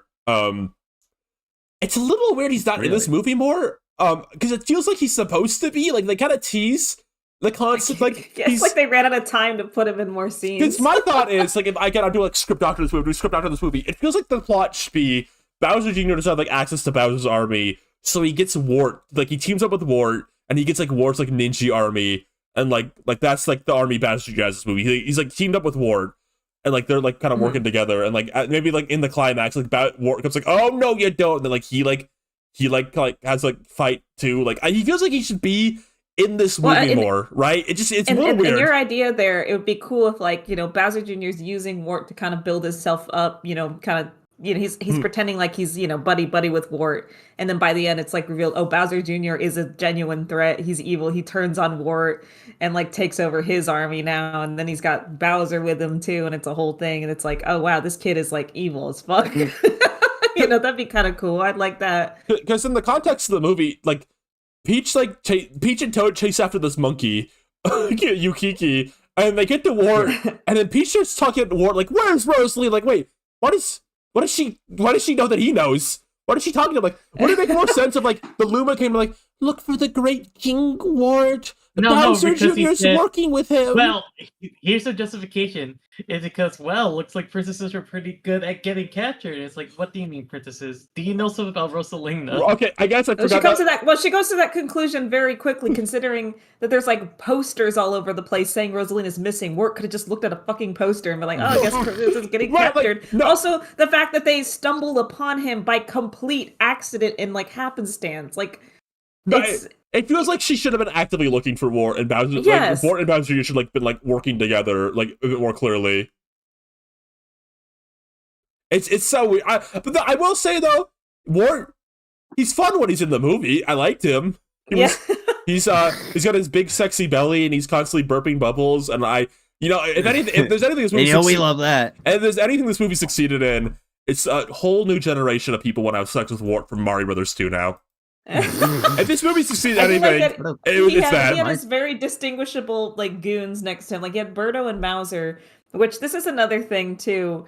Looking at this movie as like I tried to like put on goggles in my mind. Like, what if I didn't know anything about Mario, like at all? Mm-hmm. And I'm like looking at Wart. And I'm like, okay, he needs 2 minion characters. If I was making like generic kids movie, I'd give him like 2 like smaller frog characters or something. Right. But then I'm looking and there's like a mouse with gloves and bombs and a pink Yoshi. Like, I don't know. Right. Mom's got to be real confused about now. Who the fuck are these guys? I'm going to go even further. Like, say like you're like a medium tier Mario fan. Like you're like a kid and you play all the games and stuff. You'd probably be really confused why Birdo is like on the villain team, right? Because like Birdo has not been a villain since like the NES, like the first game. Literally, as soon as like the second game she was in, Wario's Woods came out, she's helping the player. Like she's not been a villain, and like she doesn't speak, and she's not really a character.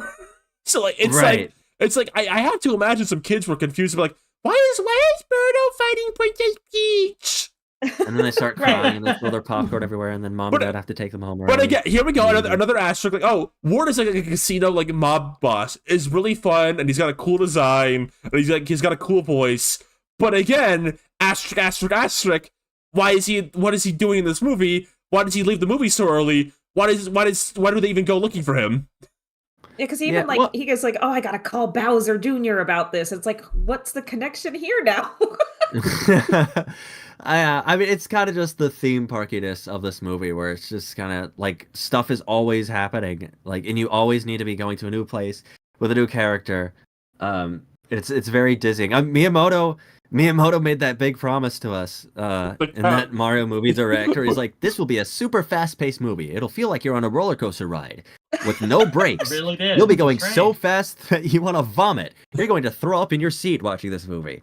But again, here we are talking about this, like how easy it would have been to give Wart like a decent like role in the movie. Just have him like be Bowser Jr.'s like henchman, basically. Like, I know a thing or two about Rosalina. What do you want to know? Like, I don't know. Just like, because it's implied they talk. Yeah, it's implied that he's involved somehow, but like we never really see why. Like, there's even a moment where Bowser Jr. is on his ship and he's getting an incoming call from Wart, and then it like immediately cuts to another scene. Like, why was he calling? What is the connection? Why do you know him? I could put the pieces together in this movie right now. Actually, what if Wart is Bowser Jr.'s mother?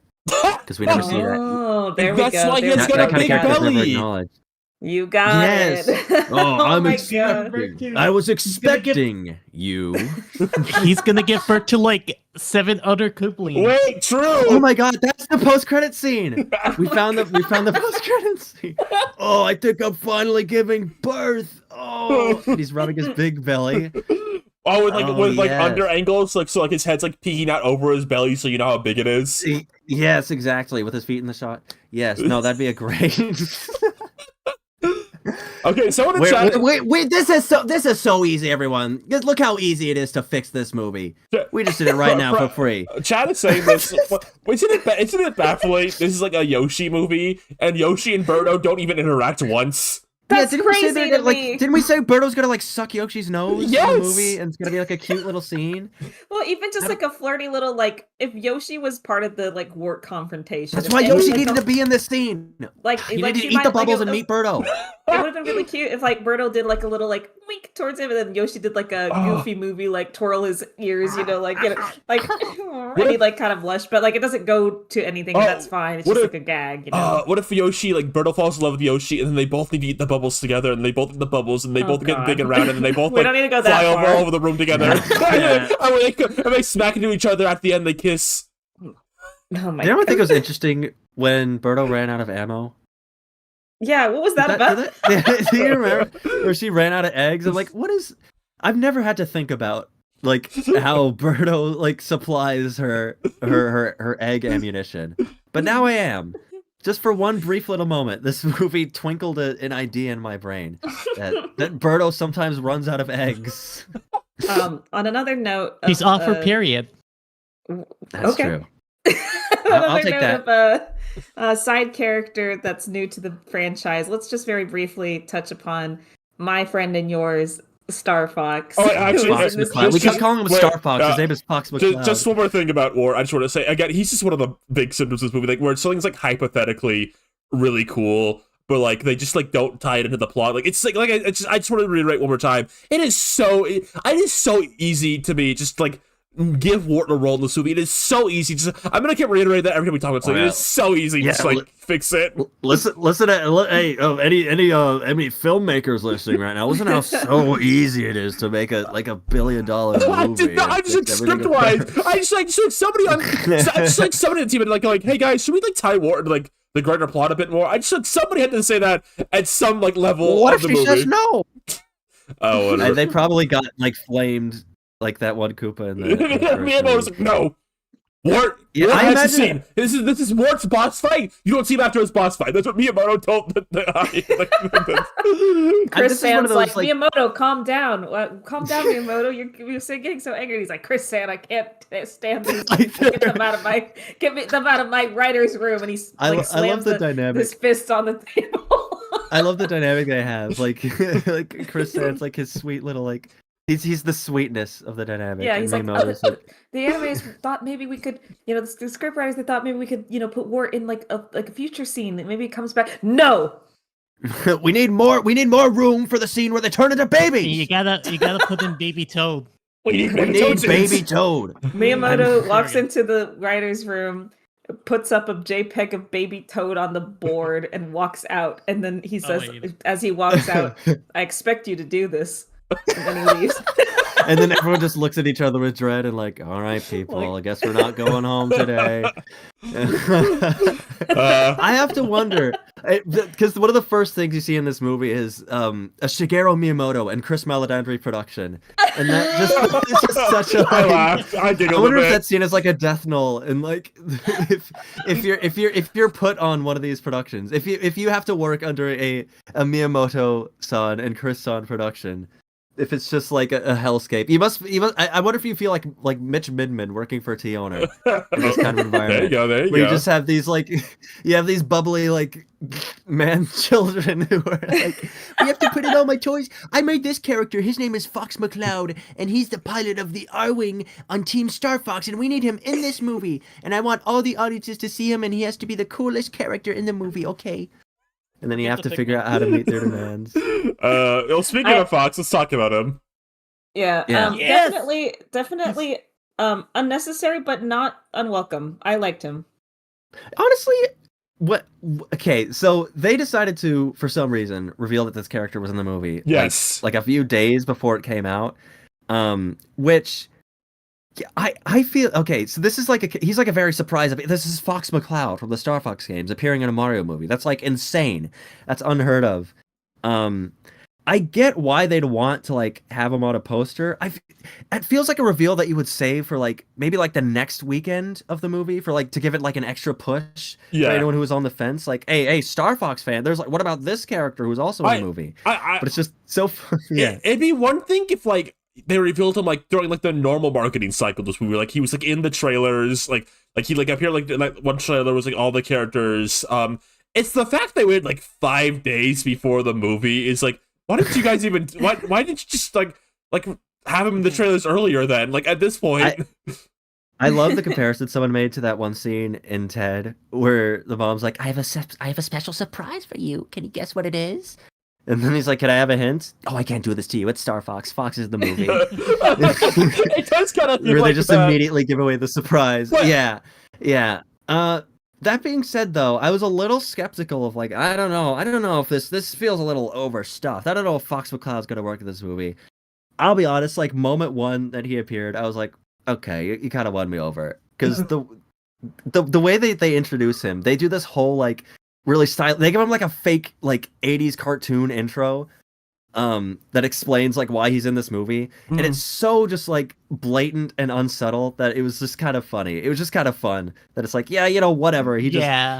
It's just a quick explanation for like anyone who's confused in the movie. It's like the movie directly tells you why this is happening, and you just kind of got to roll with it. And I was able to roll with it because he was kind of fun. He was kind of fun to have in here. Yeah, he's cute. I mean, like it's kind of the thing. The movie's so overbloated already. You're like, okay, like I like Star Fox. I guess we'll enjoy him, and he's cute and he's charming. It's fine, but like, no, come on, Lou. You clutched your giant Yoshi popcorn bucket so hard, and the like popcorn went flying everywhere. Sad my theater didn't have the Yoshi bucket. I did not see it at an AMC, so I did not get a Yoshi popcorn. Really? bucket. I had hella kids with the Yoshi. Oh bucket. yeah, no, I would if it was available, I would have gotten one just because I've actually. Sorry to go on a tangent, but I keep getting recommended these videos of people using their Yoshi popcorn bucket at home for other things. Like someone was using it as like a pencil holder at their desk. Someone was using it to like hold snacks on their kitchen counter. Like the popcorn part is like open and there's just like granola bars and like gummy snacks for their children in it. and somebody had it in their bathroom, and it had like their toothbrush and like toothpaste in it. And I was like, "That's cute. No, I want that. I swear, like, I think like every kid in my theater had a Luma or a Yoshi popcorn bucket. And they were They like made a tapping the gazillion dollars popcorn on that. together, and like the popcorn would go flying everywhere, and they were like swinging their Yoshi popcorn around. Oh, every time Yoshi was on screen, they'd throw the Yoshi popcorn bucket in the air and go like, Wow. yeah. I saw someone also- leave with 3 buckets. That's crazy. But can I say Was that also, back row drain? when I was there seeing that movie, there was still like 20 SpongeBob SquarePants Search for SquarePants popcorn buckets still. Oh. That's so sad. Man, you know what? Then why I couldn't find? I'm mad. I went to Five Nights at Freddy's 2 opening weekend, and they didn't have any of the Freddy heads. They're like, "Sorry, we're all out, man." What the hell? I know, and they never restocked. And they made like 20 of those, and felt that was all it was worth. But no, You know, no, I saw someone's plenty of like Yoshi popcorn. poaching those buckets, the Yoshi buckets. They're I'm doing gonna look what? him up right now, Makari. Do you Fox McCloud, I feel like he kind of gets by on the fact that he's just like really likable in this movie. You could probably critique the Really fact cool. he's even in this movie Yeah. a lot, but he kind of just gets by on like likability. I would say he's just a fun character to have around. Yeah, that's what I'm saying. Like, the movie does kind of like when it introduces him and does the whole like backstory thing. It's like, okay, like it kind of grinds to a bit of a halt there. But then it's like he's fine. He's serviceable. He does just completely disappear in the climax though, which is understandable. Yeah. But it's like, why bother bringing him then? Why bother have him fly into the Because battle? Miyamoto-san was like, "We need Star Fox here. We need him doing. We need Fox. I keep calling him Star Fox. We need Star Fox here. We need him doing cool stuff." Because he doesn't even like get out of the ship to like fight anyone. He just drives twice. And he has a That's all gun. He's he the does. chauffeur. He has a gun Yeah. too, so I thought it was. Yeah. He should have shot Bowser in the damn head with his gun. But I mean, if they succeeded in the goal they wanted to succeed in, I think, which is to sell everybody on the concept of a Star Fox movie they're gonna make. Right. Okay. I think. I want to point out when Fox Yeah. and Mario were looking at each other, they had like fuck me eyes at each other. That's not. Hold Okay, there on. was a thing. No. Rose is kind of right. You're The out. fucking like immediately Fox meets Mario, and he kind of like looks him up and down. He's like, "I like you." It's like, okay. Yeah. Miyamoto-san I walked should- into the writer's room with his Mario action figure and his Fox McCloud action figure, and he put them on the desk. Everyone's watching him quietly. He starts scooting them closer to each other until they're barely touching by the lips, and then he walks out of the room. That's how he made that decision. I wish I got the chance to get the Funko Lombardi and Fox like Nintendo World figures. I only have the Peppy and Slippy. If I did have those, I would have had my Fox and Mars kissing right now. I honestly thought you were going to mention the fact that when they first see each other, they lock eyes and kind of look like they're about to kill each other before they're Yeah. like, "Oh, hey, how's it going?" Which is, I Yeah, think it's was like a clear nod to like, I was so scared of my seat. Like, they're not going to start fighting for no reason because of Smash Brothers right now, are they? I honestly thought there was a chance that was going to happen. And we get like a 5-minute scene where they're beating each other up over nothing. I didn't see Wolf or Donald. No, you gotta wait for the full movie. Yeah. I guess we should move on to the last major new character in this. Everyone, what did you think about Princess Rosalinda in this movie? Bum, bum, bum, bum. Wow. What the Yeah. fuck were they doing with that? Hey, can someone post the SpongeBob image? All right, Rose she's been dying. She's been sending this image over and over again. She sent it like 3 different Also, times. correction. Also, much to clarify. No, these aren't like figures for Nintendo. There were these like toy lines called World of Nintendo figures for like stuff like Splatoon and Star Fox and other like Nintendo franchises. They're like a really old line and they're kind of hard to find now. Anyway, Princess Rosalina, you're coming with me. Rosalina, you're coming with me. She's in the intro. She's in the intro to the movie, and to be fair, the first like 15 to 20 minutes of the movie is actually like Mhm. pretty competent, well paced, and like stuff is happening and makes sense. You're like, okay, Rosalina's here. You see her with all her Lumas. They're calling her mom. She's reading them like a storybook about like Mario and Luigi and Peach and stuff. And so you kind of immediately get the idea. Oh, she's like a big deal. She's like some sort of story keeper, or she's, like she's important. She's a galaxy princess. This is like the perception from someone who doesn't know who Rosalina is, right? They're like, okay, Yeah. this is like a cosmic lady. She's obviously important. Bowser Jr. shows up. I'm Bowser. They have a. I'm Bowser Jr. Princess Rosalina. Rosalina. They kidnap her, after a fight sequence. And there's like maybe one little scene after that where you get to see her. But then pretty much she's completely absent from the movie until the very end. And she doesn't say much, if anything, actually, at the end there. I think she's like one thing. It's odd. Do you think it was an epic feminism win for them to not have Peach kidnapped in the first movie because you want like a proactive female character? And then to change the princess character who never gets kidnapped into a damsel in distress in the sequel? It's certainly a choice. I think there's two baffling things to me here. For one, they probably could have like cut back to Rosalina every once in a while with Bowser. Like she could have they could have just had her on screen a little bit, like interact, like you'll never get away with this, never, like kind of like stuff. I don't know, something like that. But I think even more baffling. Okay, so this movie, has the big. Everyone knows about it now. Everybody knows about this. Everybody knows about this. Yeah, this was like day one. Everyone was talking about this. Rosalina and Peach are sisters in this movie. In this movie, and they have a scene. There's no scene where they like connect. Really? Oh God, it's so awkward. So awkward. You think like after like they connect, like they're like, I'm so excited to finally meet you. I can't believe I finally found you. I've missed you so much. Or like there'd be like a scene like at the end, like we're gonna have a summer party. We're gonna have so much fun together. Like just like cute and silly at the end. Like doing silly little sister stuff. Like now that they know they're sisters at the end. They don't, I think, talk at all after she saves her. Exactly. It's weird. It's a weird vibe. This whole time, they're like, oh, Peach is trying to find her place, whatever. Sees a picture of Rosalina, starts getting flashbacks, and then and somewhere in the middle, they put together a story. Peach finds a book in Rosalina's library, and it's the story of them as sisters. They were made out of stardust, the both of them. Because of course, put on a little tiny planet, and then vaguely a threat of some sort happens that makes Rosalina have to send Peach away. Which I guess also, she was so young, she really hardly remembers being with Rosalina. Uh-huh. And then that's kind of then it's like, okay, and then here we are now. Nothing about, I guess how Rosalina became Rosalina. No hint about anything. This is how I would fix this. Trying to be, generous, trying to keep most of the structure here. Not changing the story. I think that they already have a good start. Peach is very contemplative, during her birthday party. She's like, I don't know where I came from, my true origin.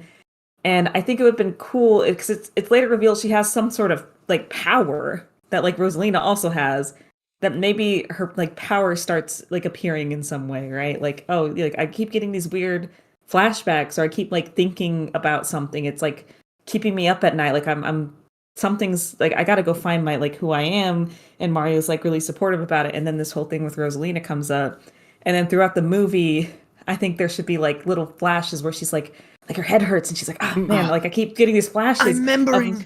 Yeah, and she's starting to slowly piece it together until the climax, seeing Rosalina in person. It's a big jolt to her whole system. And it's this big dramatic, music swells up. She's frozen in place, and she just remembers their life together. It's dramatic, it's big. And then she's just crying, and she's running up to where Rosalina's captured, and she's banging on it desperately. She's I remember everything. Then they finally touch their hands, and then you actually have them talk after the fact too. That's how I keeping this structure. That's how I would have just added a little bit of actual emotional intelligence to the movie to make it somewhat cohesive.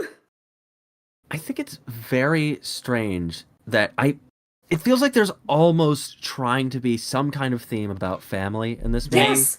But the problem is that it's everything is so densely packed in. And I think a big problem is that this movie kind of lacks a main character. That was kind of a big thing that I thought about leaving the film, is that I asked my friend I watched it with, I asked him okay, who was the main character of that? And he said Mario and Luigi, and it's well, yeah, but they don't Who was really... actually? Yeah. Mario and Luigi are kind of like, they're borderline like silent protagonist player characters in this.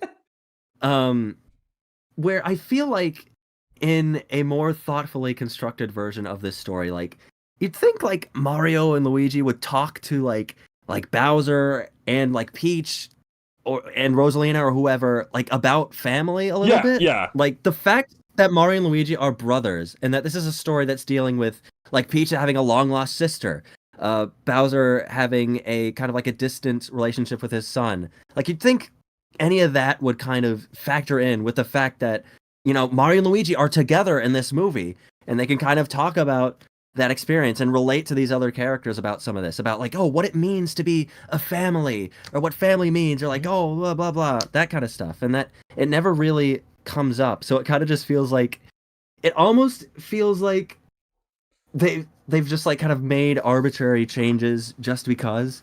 Mm-hmm. Yeah. In terms of like Rosalina, like we mentioned, Rosalina is the only Mario character that really has a backstory, and it's funny that in this like cinematic adaptation, they've just kind of changed it completely. Not like utterly, but like I think the things people were compelled about. Yes. The things that compelled people about Rosalina's backstory is just kind of not a factor at all in this, really. And maybe we'll get there when we get there. There is something to say on how this movie has the word Mario Galaxy in the title, and maybe what it's adapting, quote unquote, and what it represents, quote unquote. It is baffling to maybe to take like the one Mario character with a backstory and just be like, yeah, And you like it. And I'm not even saying that you need to keep everything the same from the games just for the sake of it. Like if they made a change that was actually like, that felt like substantial and like impacted the story in a way that was for the better, for the narrative of this movie, I would get that. And I can imagine maybe some version of this movie had something like that, but there was just not enough time for it because we need the 10-minute scene where we meet Baby Toad for the first time. I'm thinking about it so hard. I'm thinking about it so hard, dude. That fucking dinosaur scene. Mario and Peach could have so easily been talking about like, I think I know her. She might be a family member. Like, oh, you know, me and Lou, you know, sometimes we have trouble with our family too. Blah blah blah blah blah. Like, I don't know. They could have talked to there. But, you know. Because in the first movie, like it or not, like Mario and Luigi have a pretty complete arc. You know, Luigi less so, it's very weak, but there is a payoff, right? Like he saves Mario at the end, they whatever. So by the second movie, like, you know, we're not wanting to retread stuff. Mario is confident, you know, in his new role. Like Luigi's by his side. Like they're thriving. They got a pet dinosaur now. It's awesome, you know? So this movie doesn't really, like, it didn't need to be about them, but it needs to be about somebody. So if it's not about them, it needed to be about Peach and Bowser and their family stories they have going on. And they could draw parallels to each other, you know, all that. Like you said, Mario and Luigi talking about their family and stuff. But there's just no room for any of these characters, like I said, to have actual conversations with each other. And like, it is such a roller coaster ride because like they're just going from place to place doing this and that. There's like so few little moments where the characters are actually connecting. And they're over so fast. It's so disappointing every time they start talking to each other. And it's like they're talking over each other or talking like they're not even listening to what the other person is saying. Speaking in trailer lines. I love Nintendo's letterbox review of the first movie. Nintendo's letterbox review of the first movie is one of my... I want to frame it on a wall just because it makes me laugh so much. I don't have it right now. He said like this movie takes place in a nightmare world where everyone speaks in dialogue and all the background characters sound like Robin Teen Titans Go. No, but you're so right about like that family tie through. It just feels so obvious. Like Mario and Luigi now can kind of more represent the concept of family surrounding characters who are struggling with family. I guess now we can just kind of get into Mario and Luigi's. Like we kind of there's not just like Rosalina, honestly. They don't really do a ton in this movie, do they? In hindsight, like they kind of like are like it feels very much maybe even like the game somewhere like Mario just kind of exists to like be the character like you see the plot through a little bit, and he doesn't really have like that strong of an opinion on what's happening.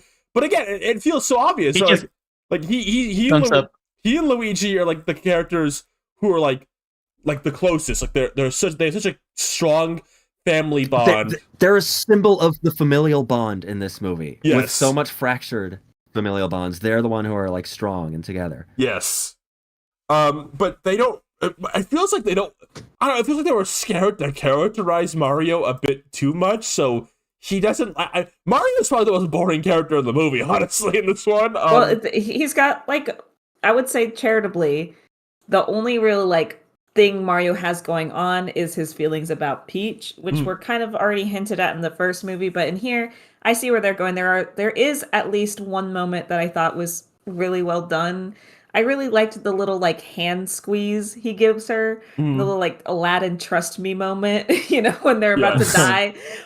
Like there's some moments of like good chemistry between them. It's just so brief every time. Another moment I really wanted to point out that I thought was really adorable was when Peach was frustrated on the dinosaur land. Yes. She was just kind of stomping around. She wanted to be angry, and like Mario's like, "Oh, I'll be angry with you too." Yeah, and they start stomping the ground together. Like that whole scene, should have built off that. Like they should have crashed, and then Peach just gets frustrated, and Mario like immediately does that because like he's like, I dealt with this before. Don't worry. I'm like the bolder brother. I know what to do. Kind of like discussion. I don't know. It just feels like he could have been like kind of like he doesn't even have like an arc in this, but like he could have been like the face of like familial relationships in this, and then like. Yeah, Luigi has probably like even less to do, but he has the advantage. He's more invested in Mario's relationship. Like every other line Luigi has is Mario, you like the princess, huh? And it's like, yeah. It's funny how that was barely even like set up. It was just kind of they just start talking about that when it's like, oh, I hope the princess likes her present. Oh, you like her. Look, and then they do a little that's amore together. Luigi kind of gets by on the same basis Yoshi does in this, where it's just like he's just like fun. It's like it bothers me a little less that he's like not like like a super involved character, but like at least he's like fun, right? Like he's just kind of. At least he's in the freaking movie, unlike last time. It is one of those things I'm thinking though, like it just would have been like so easy to say like give Luigi like a small little like thing, like oh he's still kind of trying to learn to be brave, so like the like moments like he's about to do something kind of like heroic, and then he backs off, and like at the end like you kind of have him finally pull through. He like he like pushes Mario out of the way like an attack or something. Again, that's like kind of something that happens in the first one a bit, but like he could have just like it's something just small, but like it would have been like a tie through kind of moment. Yeah. Or at least like have him do something. Like he obviously right now has a pretty strong relationship with Bowser. He's been the one rehabilitating him, it seems like. And so like anything in that regard, like there's no payoff for that either. Like I said earlier about the whole like, oh, I always hated book club. Like why is not Luigi not there to hear that? And maybe like the lesson is like he's too trusting of Bowser. Like he trusted him too much, or maybe he was like being naive or something, and it's like a little moment. Luigi can like toughen up a little bit. Yeah, you even could have maybe had like Mario get angry on Luigi's behalf for like Bowser. Yeah, like hey, that's like my brother's book club. Like you should have gotten mad about like what? No way. Something. Anything. Any kind of feelings. I don't even like sipping soup. I'm gonna lead with this on Toad. I think Toad could not be in the next movie. It would make no difference. They need to get that guy out. I mean, no offense. Keegan-Michael Key is given like one of the actors in this given his all. They have no ideas for Toad, I think, anymore. I think in the next movie, we'll get to there when we get there. Luigi's like unlocked a plot. Like we've unlocked like a Luigi plot that's gonna very clearly happen in the next movie. So like Luigi will have something to do guaranteed next time. So like his problem's solved. Yoshi's like the comedic like silent character. And, like you can always have one of those. Like it's like getting mad like the horse. A character rides as of an arc. It's fine. Yoshi can shoot like background gags next movie. They got nothing left for Toad. Peach needs to be like next movie, like, Toad, you stay here and watch the kingdom. And he goes, on it, princess. And that's the end of his arc in the next movie. They have nothing to do for him in this one. He stands there and he goes, Fox, you're so cool. Mario, you're so cool. Yoshi, I'm annoyed with you. No, I'm not. It's okay. Like he's like I guess you could argue that in the first movie he was like the comic relief side character, like that's what his role is, but Yoshi has just like completely dominated him now. Yoshi is way funnier, like got way more opportunities. He's more proactive. He's way more things. You gotta stop. Like yeah, like Toad does work. I do like Toad working better as like a sidekick character to Princess Peach. Like he came into the kingdom one day. It's like I like this guy's vibes. I knew I liked you, Toad. Maybe in the Princess Peach movie, like we can have a little more of Toad. Yep, like Toad doesn't need to be a complicated character, right? Like he doesn't need to have like a huge story. He just needs to have something going on in the movie, or at least like help contribute in some way. Because he follows Peach to the galaxy. He gets his backpack stolen, so he's not even really proactive in that moment. He like helps fight the ninjas, I guess. And then what else does he even actually do?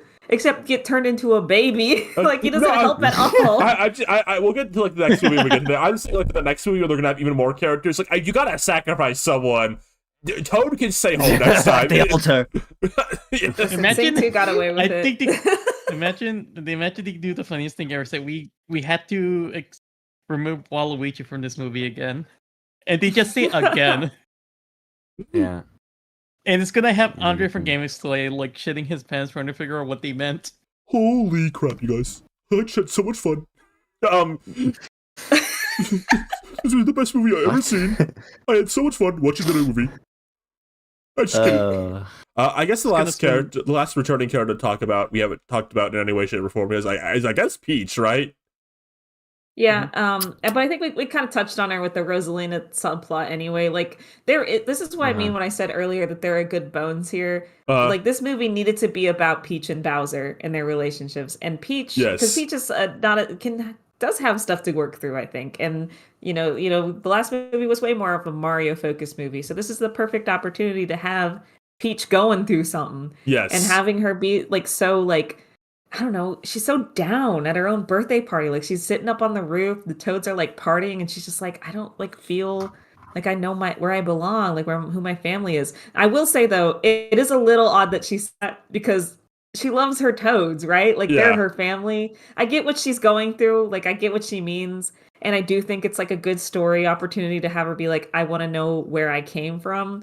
But it's odd that she's never like, I love the Toads so much, and you know they are my family. But I've just always been curious. Like she doesn't say anything. She's like does not give a fuck about the Toads in this movie. Like does not care. She like leaves them. She's like whatever. Mario, take care of them. I'm going to space. Yeah, a bunch of them like die, and then she leaves. Yeah, like it's like she has some fun moments though. Like I think she's charming in a lot of the scenes she's in. I do like the charming here. Yeah. Yeah, I love the line, even though it comes after the really frustrating dinosaur scene where she like looks over, and now the dinosaur has been turned into a baby, and she's like, and somehow we keep getting more dinosaurs. And that's good. Made me laugh. Yeah. No, I think they let her be more fun in this movie. Like she gets joke lines in this movie compared to the first one. Where I feel like she didn't really. She gets to like have like she gets to lead jokes in this one a bit more, which I appreciate. You got jokes. Yeah, I like her in this one. I honestly want to defend her against the girl boss allegations. I don't think that they. I think she's a pretty fun character in this. Like. No, I said that last time. I don't think she says girl boss. Right. We said that last time because there was a lot of discussion about that. And I think it mainly, honestly, I think what mostly that kind of discussion stems from, because like the girl boss stereotype, like the problem with that is that it's like an overcorrection for traditional female characters where they're all about like combat or whatever, and they don't care about that girly stuff, and they're way smarter than the boys. The only aspect of her in these movies that is like that, I'd say, is just that she's unusually like competent and proactive in action scenes. But again, I don't even think that's a problem. I think that's just kind of like you could say that for Mario in this. Like, why is a plumber from Italia? Yeah, that's what I'm saying. I think that's I think that's just kind of the logic of this world, that some characters Toad are is just like that really too. Like good. Toad turns on that penguin suit and he's suddenly like a master fighter. Like every character in this movie is like very competent in the action scenes. Like when the castle is falling from the sky, like Mario, Luigi, Mini Bowser, like they're somehow making it through when it would have killed literally anybody else. Yeah. Right. I mean, even then it showed them they were pretty vulnerable in the first movie. Yeah. Well, and like Peach, Who said that?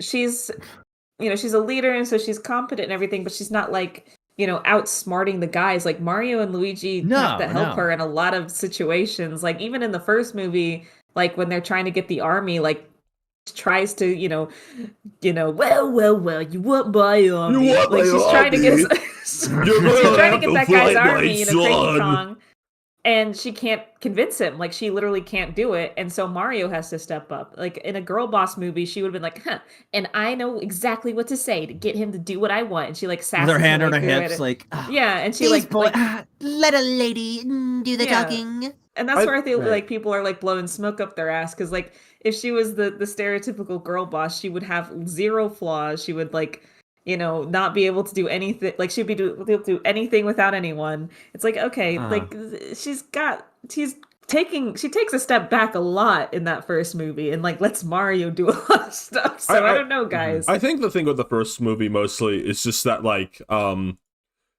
she doesn't really have a lot of moments to be silly, because the movie keeps, like, moving on and on and on. I think she gets a few more moments to, like, be comedic. Like, again, there's, like, the dinosaur thing. She's also a bit of a temper tantrum at some point. I love the scene with Rob. Yes. And then that was a funny Peach moment. Yeah. The person also adds a lot to her, so. Yeah, I think Peach gets to be funnier in this. I see people, like, say she's, like, not good in these movies at all. I think, like, at this point, she's probably one of the better characters, like, in these movies at this point. I probably like Peach more than I like Mario in these movies by a good bit. Yeah, Mark is saying fly high Chris Pratt. Is that so? You're getting your wires crossed. Well, I love the Rob scene. I guess the next thing to move on to, now that we kind of suddenly just been, like, a recurring theme throughout this, but I guess we can, like, fully talk about it now. Let's talk about the pacing in this movie real quick, guys. Breakneck speed. Wait, are we allowed to talk about, like, pedal to the random metal cameos quickly? No, we'll have a segment for that. Yeah, we'll get there. We have a segment at the end for that. Yeah, so when this movie came out, everyone was talking about the pacing, that it was insane. I'm like, okay, the pacing in the first movie was insane. How bad could it be? It's okay. So, like I said, like, I think at the start of this podcast, the first 20 minutes of this almost kind of trick you. It makes you feel like it's gonna be at least somewhat competently paced. The second Peach goes to space, it's over. It just does not let its foot off the, like, pedal for the rest of the movie, pretty much. Go ahead. No. Luke, please. I would almost consider that a success of the movie. Like, that's what Miyamoto promised to us. He did. And it is kind of like, I think it is something the movie, it's very proactive about constantly showing you something new, something interesting. It's almost like a lot of these, like, logistical issues, you kind of don't even have the time to question things until after you're done with it, just because it's always just constantly to the next thing, the next set piece, the next cameo. I know what happened. Okay, here's the scene. Miyamoto-san walks into the room. Yes. There's storyboard art all over the walls.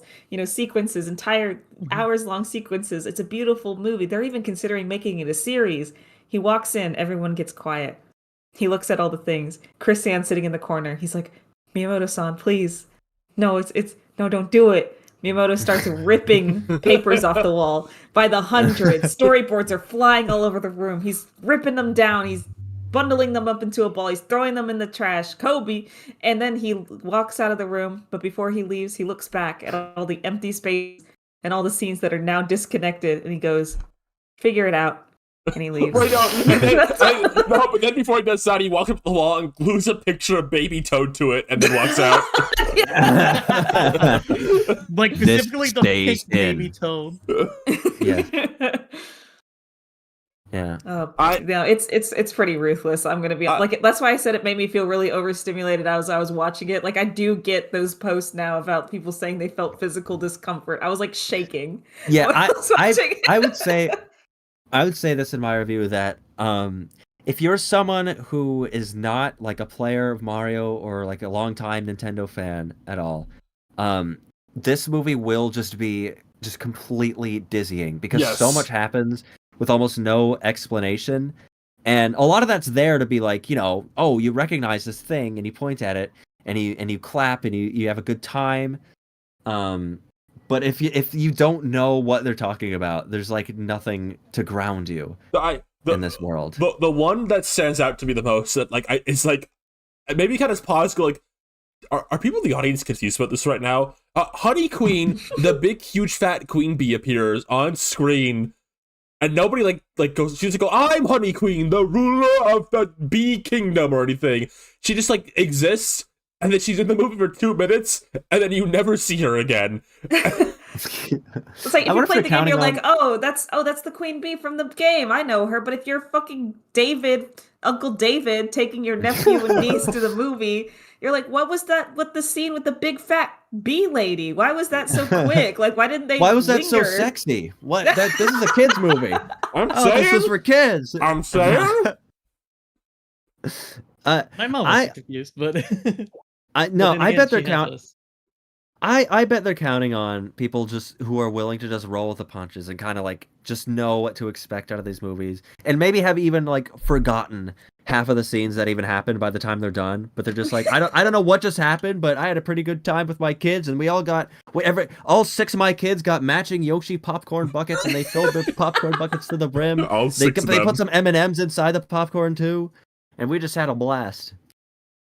The Honey Hive Galaxy scene feels like there should have been like a longer conflict there, like Mario, like they get in trouble, like the bees chase them, and you kind of use that scene to have like Bowser prove himself to Mario a bit, like that's where like he like kind of like puts himself in danger to save Mario. Like Mario's like kind of doubtful of him, is I don't want your help, and then Bowser like helps him like get away. Like he's like, you saved my life. He's like, of course, we're on the same team now. And then when like they're cornered, he like sacrifices himself for them.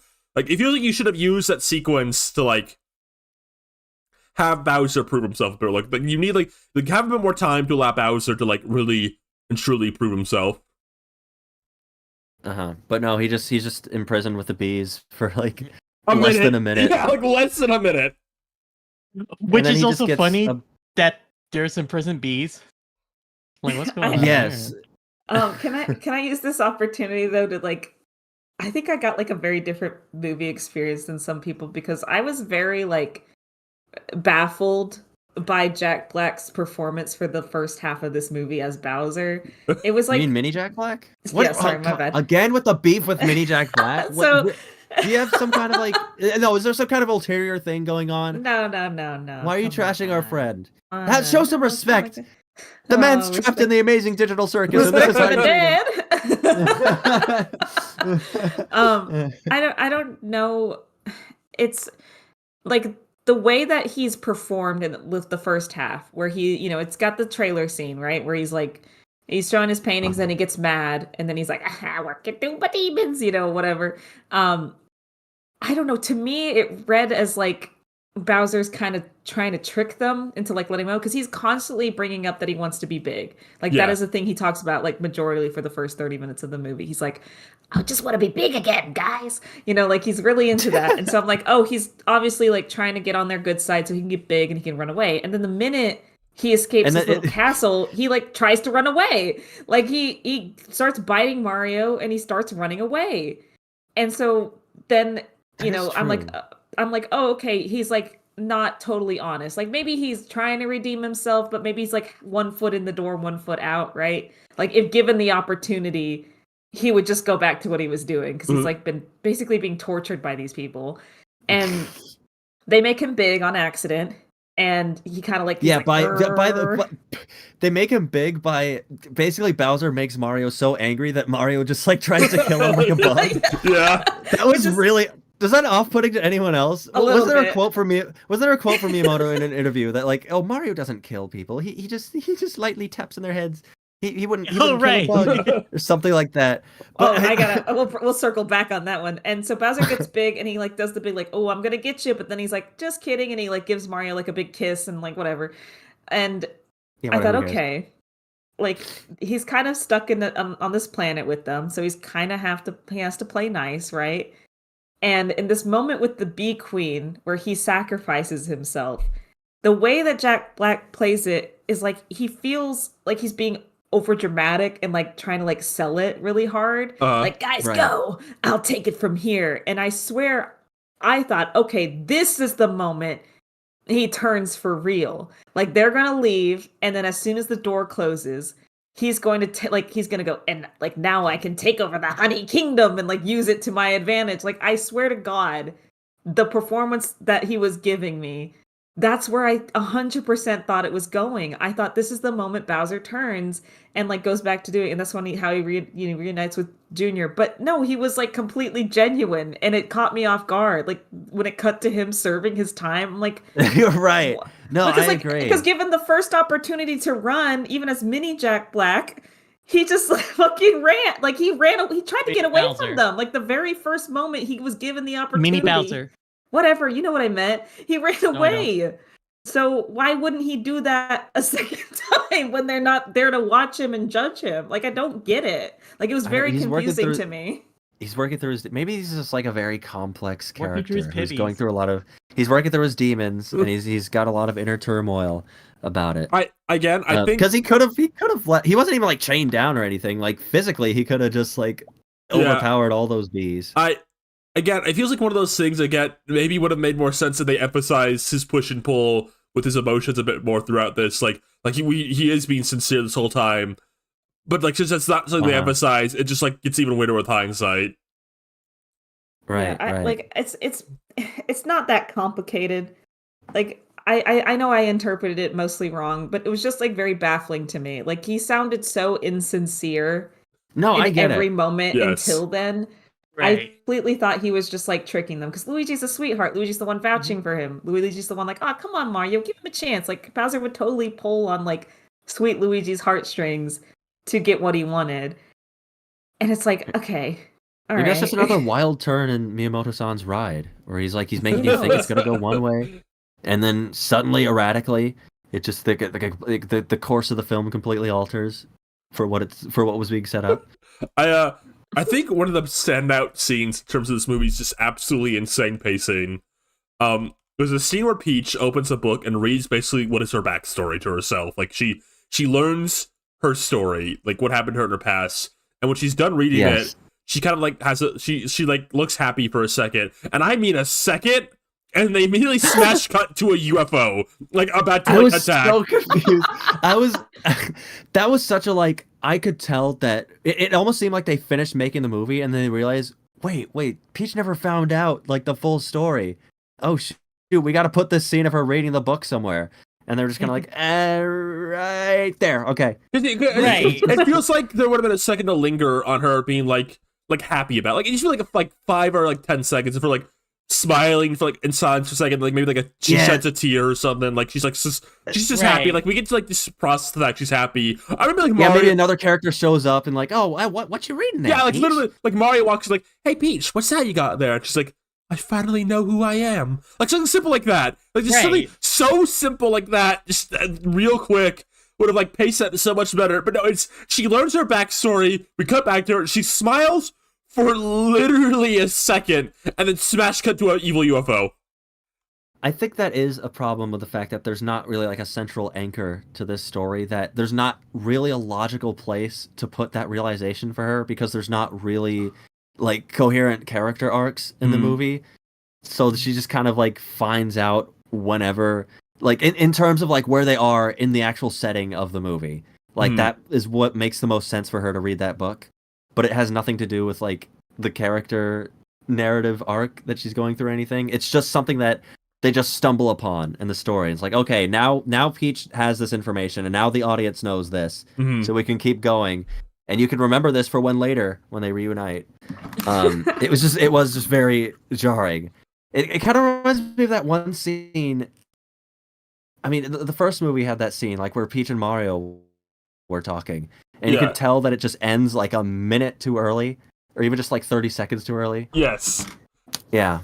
We talked about the pacing so much, so like there's so many just like ways you could have connected things better. Like I don't know, like we said, like Wart, like working with Bowser Jr. to give him a bit more purpose and have a reason for Peach to go to the casino. The dinosaur scene, you could have either cut it or like had like them use the device later in the movie to like make it worth like grabbing that device. There's just so many odd. I don't want to speculate too hard, because that's like maybe like ill-advised of me. This does feel like a first draft a little bit. I feel like it feels like there was either only 1 or 2 drafts of this movie, and they immediately started making it, because there's just so much like I feel like the fact that like unanimously separate from everyone, like each other. I have seen almost everyone I've talked to, like who's seen this movie, talk about this. Everyone is like baffled by the dinosaur scene. Like everyone I've seen, all my friends, like not even by the fact I bring it up. They just happen to bring it up. It feels like universally everyone is baffled by that dinosaur scene. It feels like somebody on the team should have caught like, hey guys, we need to kind of give this like a purpose in the movie. Like we need to like find a reason why this is happening. Like so like it's just none. It's just like somebody should have like figured something out. I kind of feel like, opposed to this being like a first draft, to me this feels like draft. like a 90th draft. You think so? Yeah, where like, there's just it's like when people kept adding so stuff to it. Yeah, it feels like people kept adding stuff, and like every time someone tried to fix something, it'd go through this entire pipeline of like 150 people working on the movie, and it'd come out on the other side, like not having lost its original purpose. Because it feels like there's a lot going on in this, and I could just get the sense of like a lot of stuff that's piecemealed from different versions of this story, things that maybe made sense at one point. I agree. But that are just like left in, and to a point where like people have there's like kind of a mentality that like, oh, we need to have this scene just almost out of obligation, but nobody really remembers why it was there to begin with. I think we already half animated this scene. We have to keep it in now. Right. Like we already made the casino set piece. We're not getting rid of it. I think the thing I said to you, Seep, is it feels like nobody on this team was willing to say no. Right, like it feels like these movies not to Miyamoto. I just like I just in general though. Maybe Miyamoto was the one who didn't want to say no to anything. Yeah. Like it feels like somebody on this team somebody on this team needs to be like the no person. Like, no, we're not doing that. No, we can't do that. Like it just feels like nobody's willing to say no to something in this movie. Like it feels like every idea they had, like 90% of them said yes to. I will say there is one thing I think they might have cut from the movie. I don't know if anyone else got this vibe. I feel like Egad was in a version of this movie. Right. Kamek has his logo on his cup for some reason, and then like Bowser Jr. like pulls out a bunch of devices he has. There's like the poltergeist and like the flood. It feels like there was a draft of this movie, like you said, where like it was a plot point that he stole a bunch of stuff from Egad, and then like they kept all the Egad references in, but like they cut him from the movie. Right. Or maybe it's even a thing. Maybe that's just like a subtle like setup where they kind of feel like they want to do something Luigi's Mansion related soon. Right. So you can have that little like tiny little callback, kind of like how Peach's backstory in the first movie. Like there was it's like she had the blanket with the stars on it, which could be seen as like a subtle hint of like, oh, is this like a galaxy connection? I'm seeing talk that it might have been a tease. I just feel like though, in the context of the movie, you could have even just had Bowser like Jr. like, yeah, I stole all this stuff from like crack scientists, like because the movie doesn't even explain where he gets the paintbrush from, and ultimately it doesn't matter. But like it feels like a new audience like, wait, why does he have a magic paintbrush? He doesn't even go, this is my magic paintbrush or anything. I'm imagining in my head there's gonna be in the Luigi's Mansion movie, which I think we have a lot of ideas for what the Luigi's Mansion movie is gonna be. There might be a joke where like Egad's like, oh, I've made all kinds of wacky inventions, and then you see like, you see some of the devices that are used in this movie, and like you see the paintbrush. I mean, there's a gag about like, I don't know whose side you're. Oh, you made that paintbrush that caused so much trouble for me, or whatever. Some kind of joke like that. I can imagine them doing that in a Luigi's Mansion type movie. Yeah. But it is funny, like the fact that you see his logo on the mug feels like such a like. We didn't really have room to actually put this character in, but just for the fans, just so they know, yes, we know, we're aware of this character, and we're listening. No, but I think. Go on. It really been honestly when Bowser first appearance, he really did just say, "Oh, I got that from a weird old man," and it's like it's kind of strange they didn't do that again. Right. I mean, maybe I know what movie we're talking about, but maybe they were practicing a little restraint and said like maybe that'd be a little too like confusing or out of nowhere for people who aren't in the loop about the games. Because if you say that, then it's like, okay, well, who's the old man? Then you have to make Egad the post-credits tease, which maybe that could have worked instead of Daisy. Maybe Daisy could have been with Egad. I don't know. Something. Yeah, but I do agree with you. I think the opposite of what I said. I think this wasn't a 1 draft movie. I think this was like a 90 draft movie. I think the thing I said where nobody on the team knew how to say no, I think is what happened. I just think nobody was willing to go, no, we can't do that. No, don't do that. No, we can't like have that. Because I do sense like a lot of enthusiasm and excitement in this movie for just like everything that you get to put into this. Because there's so many little things, and this was kind of their opportunity to just go completely nuts, probably to the detriment of the quality of the movie. But it does aid its theme parkedness, I think, which is something. Yeah. I guess the next thing to talk about, we've written down here. What are some things we would like to see in this movie? And we kind of talked about how we reconstruct the movie so much now, but we can like kind of include that. Right. How would we change this movie that we haven't really brought up before? I know, I talked about like Wart being more important. You do the dinosaur scene to like have Peach and Mario talk a bit more. I think just on the whole, the movie needed to have one more extended Mario and Peach conversation and one more extended Bowser and Bash Jr. conversation. And then Wart need to like have like a bigger role in the movie. Like he need to like be included like in the overarching plot. And I think that would have made the movie like a 6 out of 10 at least in my mind.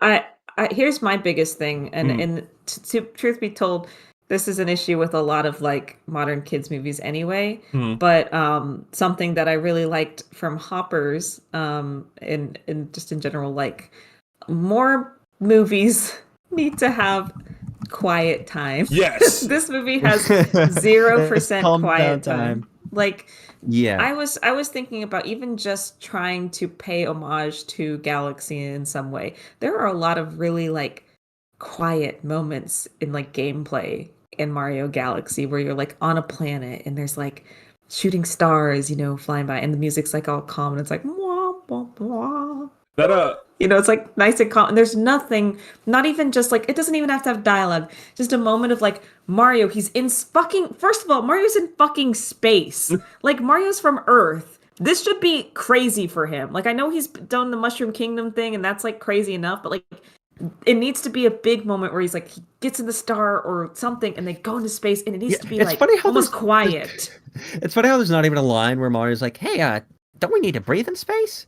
Yeah, like something funny like that. Or just like acknowledgement of where he is. Yeah, just a gag. You don't need to like explain everything, but just like, yeah. That scene where like they're on the bug flying through space, I think you could have cut the conversation because it doesn't really matter. And they could have just had Mario and Luigi and Yoshi kind of take in their surroundings as they fly to Gateway a little bit. Like, you could have just done like that. Like, show some of that beautiful animation. Like, really. That's what I'm saying. Like, this movie looks really good, and it's got like beautiful colors, and it's obviously not afraid to pull like music from the games.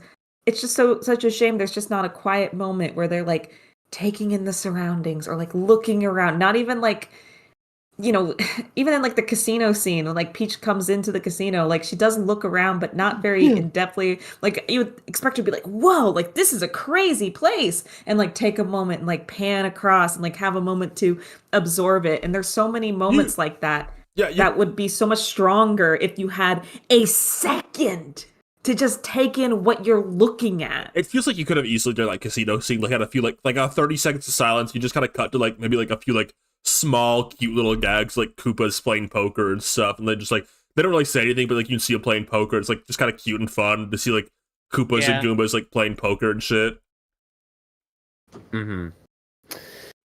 Yeah, I there's a lot to this movie. I'd almost say like if you really want to make it better, then like cut like major stuff from it and just like really focus in, like kind of have more of a thematic center to it.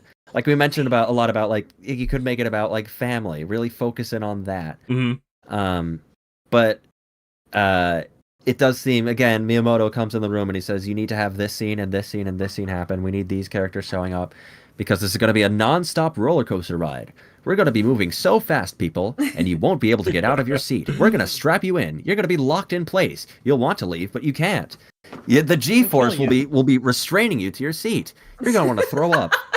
I hope you're not pregnant because this is going to be a bumpy ride. To be the nicest I can about it, it really just sounds like, everyone started getting really excited, and this is not Illumination is unfortunately pretty well known for getting overly excited and wanting to just add more and more and more. We've seen it in their other movies too, where they just come up with like, oh, this is a new character we could add to it, or we could put this plot point in, or maybe we could squeeze this in. And it does come from like, I feel like a genuine place of, I want to put Birdo in the movie. Let's put Birdo. Oh, let's put Wart in there. Like, oh my gosh. Oh, and then what if we have like Egad on a mug? And oh, like what if like you could see Samus's spaceship like flying in the background? Pikmin are here, and Mr. fucking Gaiman watches there. Yeah. I wanted to, yeah, no. So that's my thing. I feel like these movies aren't bad due to lack of caring. I think they're bad due to like excitement. Like I said, it just feels like they need to have like 90 like fanboys and fangirls on the team, and then like one stickler guy who has the most power. Like he goes like, yeah, no, we're not doing that. Like they need like a stickler who doesn't care about Mario. Like with like with the clipboard. Yeah, he goes, no, we're not doing Birdo in this scene. If she doesn't got nothing to say, don't put it in the movie. Next. Like there's someone like that on the team just to tell them no every once in a while. I agree completely. Have we not talked about the Skull King yet? Yeah, let's just do this real quick. Let's talk about the climax of the movie. I am the Lord of Bones, the Skull King. I was really sad when he killed Game & Yeah, there's this whole like Mario Maker scene where Bowser Jr. like has his like traps and Mario and Luigi have to get through it, and then they have the classic like showdown, like Bowser's on the bridge.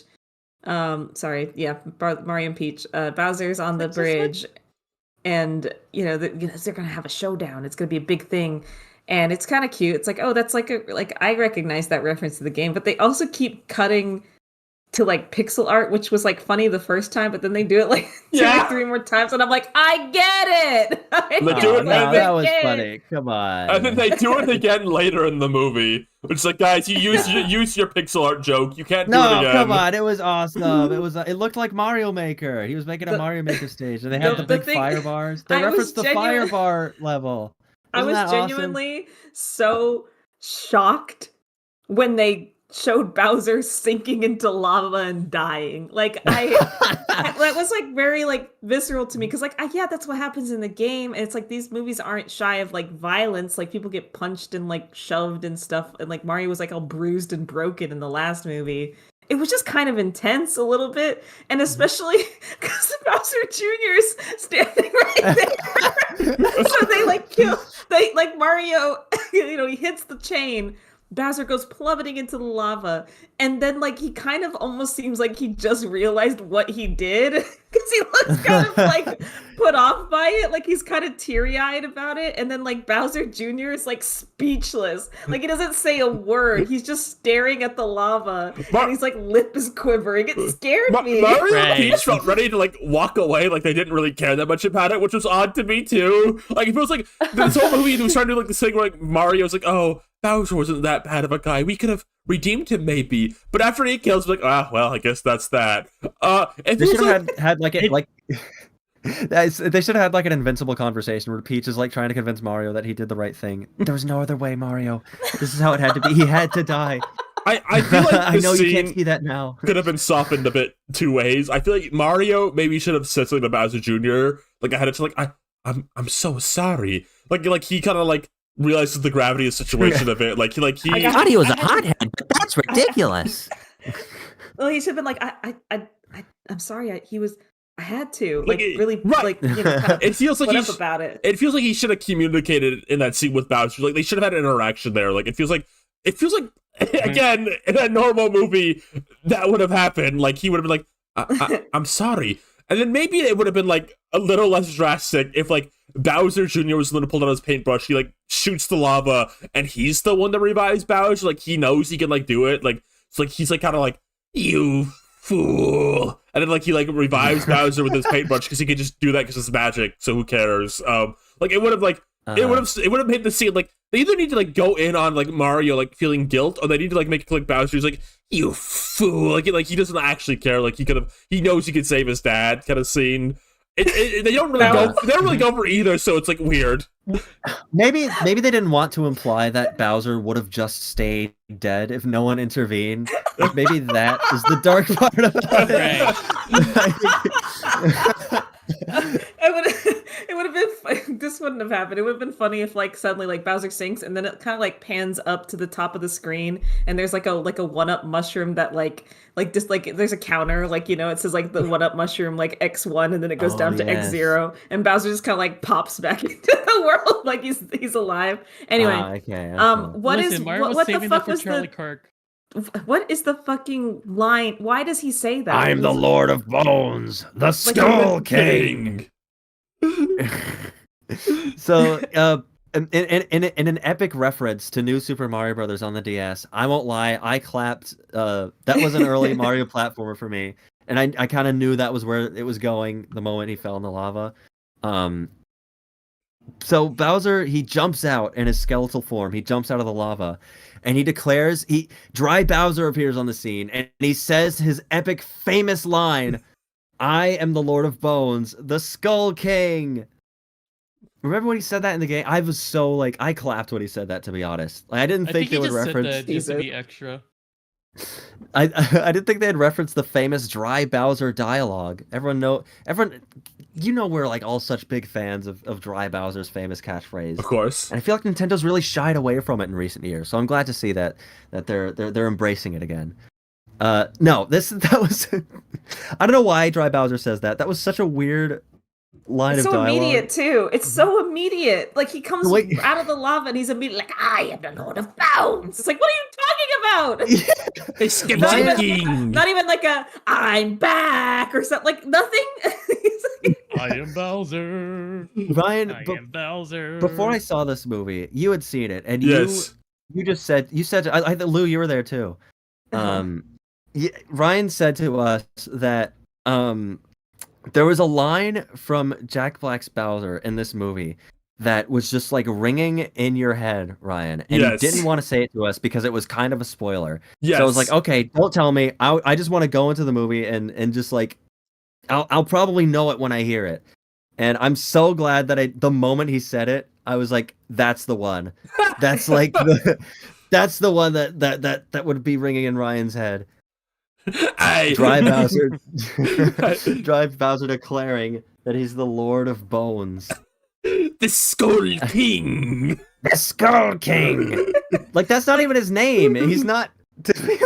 People are gonna think like, oh, that's the Skull King from the video games, I guess. Well, I think someone said here, can it just be a cool line? I think it can be if there's like some preamble a little bit, like he comes out of the lava, he's like crawling up and he kind of like looks at himself, right? Like he's like looking down at his claws and he's like I'm like whatever, like I am Bowser, I'm the Skull King, something like that. But he just like immediately goes into that and like as he's coming out. I think it would have been something maybe if you said like, I have become the Skull King. Oh yeah, something it's just like awkwardly that. written. There's a lot of lines in this movie that are like that are just kind of awkwardly written. It feels like a poorly translated thing, or it's like a direct quote from a video game, but it isn't. So it's just kind of like stilted. Like I said, it sounds like a voice line from that bootleg iPad game with like 150 Mario characters. Right. It sounds exactly like that, where there's like no context for it. I'm starting to tell you in advance. Whatever. Star Fox, fire at will. You should have said that in the movie. When Dry Bowser came out of the lava, he should have said, "Star Fox, fire at will." It's man, that would have been cool if Fox came in and like shot at him. I had no idea. Someone in the chat. I had no idea what it was referencing, but it did feel off for a while. It's not referencing anything. I think maybe even that was just like, maybe like Jack Black in the studio was like, "I got a real awesome line for this scene. I want to try it out for you. You should totally put this in the movie. I am the Lord." Like maybe that was like a riff or something that he did. It's said like it's a big name or a title when there's no importance to it at all in the world of the movie or the story or to any like source material. It's just weird. Maybe they wanted to simulate for like what they just wanted to give a little taste to the fans in the audience what it feels like to be a non-fan watching this, where characters just say things and do things for no reason. Yeah, they didn't want us to feel left out. They wanted us to feel like Uncle David for a second. Feel a iota of Uncle David's trauma. I did in that Maybe. moment feel a little bit like Uncle David taking my niece and nephew to the thing. I got the Maluma bucket and a popcorn and a Yoshi popcorn bucket. I guess he's the Skull King. I wish this movie took its time a bit more. It just needed to breathe in and out. It just sometimes just there's like just no scene transitions in this. Like usually in movies, like when a scene ends, you like kind of linger on it for a bit, like let like the emotion of the scene set in. I just feel like there's never a single scene in this movie where they let a scene linger for even like a few seconds after it ends. It is when the second like anything that needs to be accomplished is done, the next thing starts immediately. This will be a non-stop roller coaster ride. You will feel as if you cannot breathe anymore. Don't worry. This is the movie operating as intended.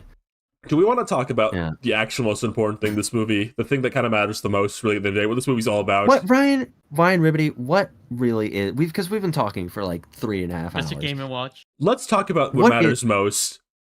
The hidden details, references, and Easter eggs you might have missed. Oh, Easter eggs. Oh, you want to talk a little bit about Easter eggs right now? Did somebody say Easter eggs? Oh no! Geez, you showed images in front of me, guys. What's going on? Hey! Oh, hi, Pete. Hey! Oh, Pete. It's been a long time, Pete. I just got out Were you like... of this new Super Mario Brothers movie thingy. What did you guys think of it? I'm gonna say it, I'm here on Oscar buzz. No movie. God, Pete. Were you just like waiting in the bushes for us to say Easter eggs? No, I was actually across town. I heard. I ran over. Oh, okay. Yeah, well, you got a nice little basket of eggs here. Oh, it's my favorite holiday after all. My favorite holiday thingy. I see. You're getting in the season. Well, I guess because we haven't said it so far. Happy Easter, Pete. Happy Easter to everyone watching. Welcome back.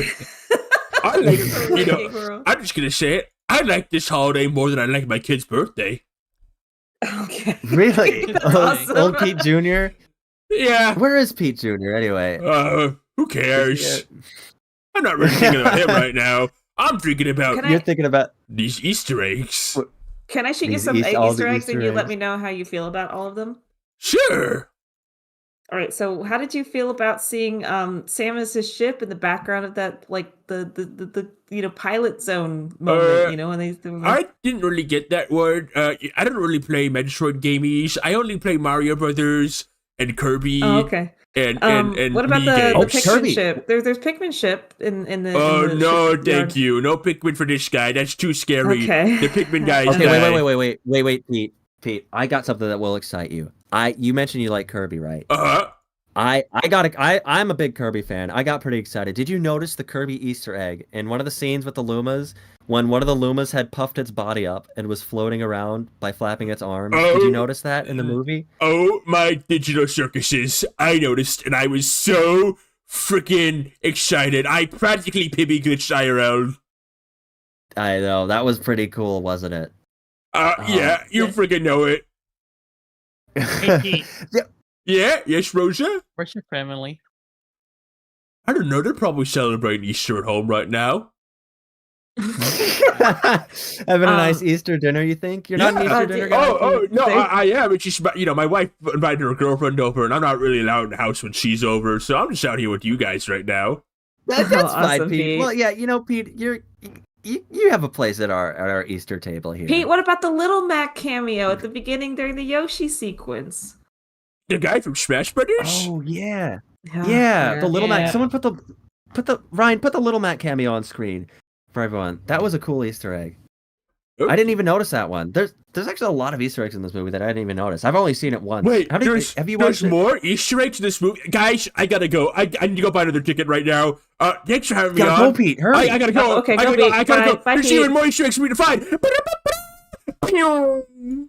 Oh my God! Did he just fly away? Could he always do that? He just like flew into the sky. I think he's fueled by. I think he gained that ability after he came out of the ice. Yeah, I guess he mutated a bit. I think combo of that and seeing the movie the most Easter eggs of all time kind of did that to him. It's his Easter energy. This is like the most powerful day of the year for him. Yes, he's at like his zenith this time of year. No. So what were we talking? Easter eggs? The absurd amount of hidden details, lore, and Easter eggs you might have missed. Yes. We did mention the Pikmin one. That one almost doesn't even count. That's more of like a cameo than an Easter egg. They honestly. make sure you see it. They make sure you do. I almost was not expecting it to be so prominent and prevalent. The freaking SS Dolphin flies down onto the scene. And my friend who I watched this with, he is like a massive major Pikmin fan. And he was actually like grabbing me and squealing. I didn't even know what was happening at first, like because he recognized the spaceship before I did. I did too. So I'm just kind of like, what's going on? I noticed it immediately. Yes, yeah. So we got the little Pikmin. They're cute. I love Miyamoto's dedication to just putting Pikmin in everything. Marital approval by Kevin. Gee, what? Yeah, Ryan beat Kevin in Pikmin 4 Dandori battles, and then okay, I approved. Do you want to explain who Kevin is for the audience? You mean I never did? Ryan played Dandori battles with Kevin. I was actually there. This is not a Rosa Tall Tale. I was there. Ryan and Kevin were playing Pikmin battles You together. all keep saying Kevin's name like a viewer so instantly know who Kevin is. It's My fine. brother. Kevin's. Oh yeah, it's Rosa's brother. I don't know if that was. Yeah, supposed to be he's been mentioned here before. Okay, brother Kevin. But yeah, what other? Of course, we had the robotic operated buddy that we mentioned. I think that was a really funny scene. I was actually really happy with how they included him. Rob is cute. He's cute. I like him. They did a whole joke about like how slow the toy moves. And that was good. That was a good one. You got me. You won me over, Miyamoto. Now I want to buy one of these. I want to talk about the cameo and Easter egg. I noticed immediately that I couldn't believe. Tell us about this, Mr. Brian, because I don't think I caught this one. There is a reference to Paper Mario sticker star in this game. In this movie. There's a movie. There's a narrative. In this narrative. I know it's hard. It's hard to I know believe. it's got a lot of gameplay. It's hard to believe.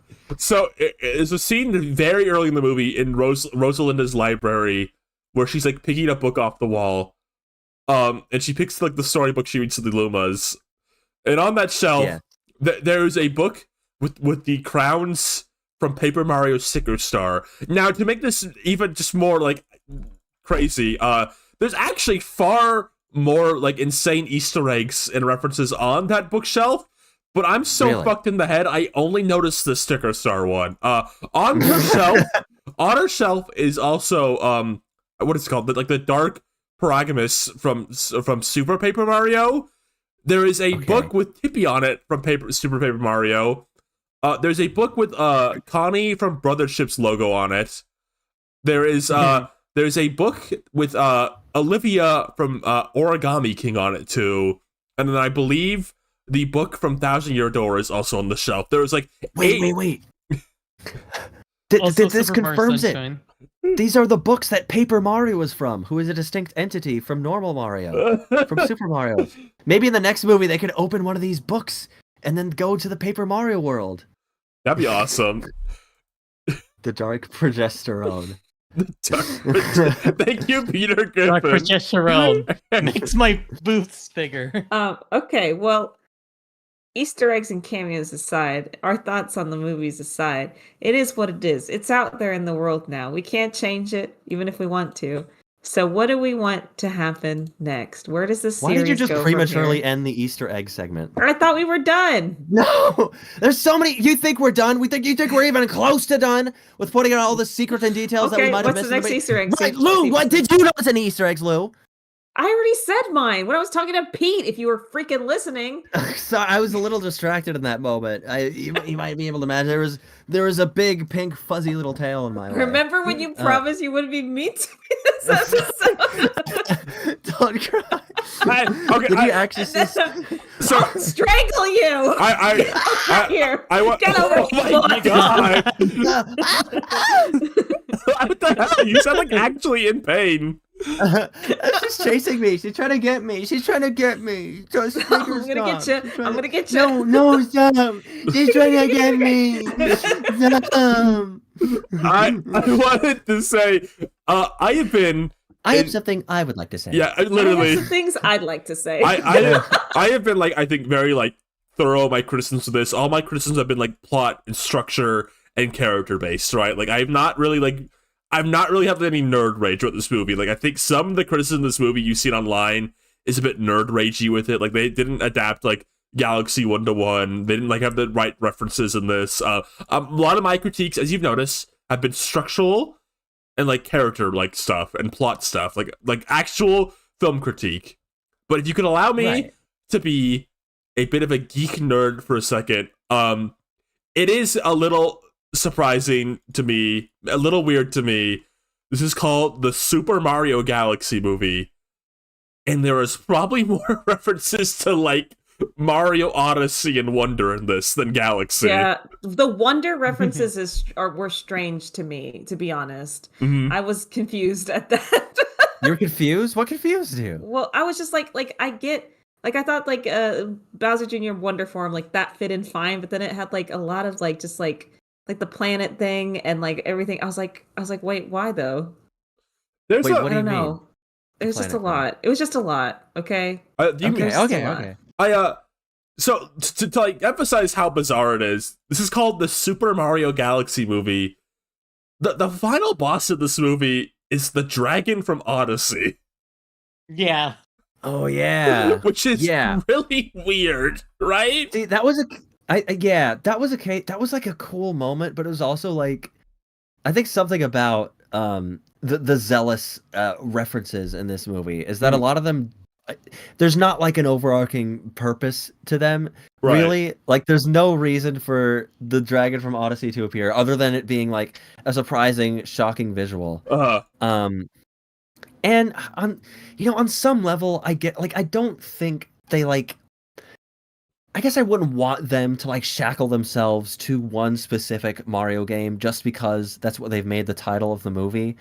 I think the real probably major disservice here that it's called the Galaxy movie is just kind of how Rosalina is more of a like a sidelined, I guess, plot device more than anything. Because other than that, I feel very much. I think we've talked about this like leading up to the movie's release. How like I was expecting this more to just be another kind of extravagant, for sure, grab bag of like Mario World elements. Yeah. And I get it. Like it's just called Mario Galaxy. I think probably mostly just for like branding and being able to tie it into like some amount of nostalgia for that, and also like, oh, it's a good excuse to re-release those old games.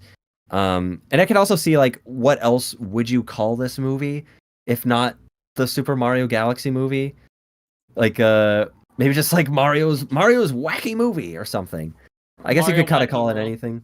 But like from like a nerd like rage perspective, is it not weird they go to like the Honey Hive Galaxy and he doesn't become B Mario for like even like a minute? Like that's like the power up of that game.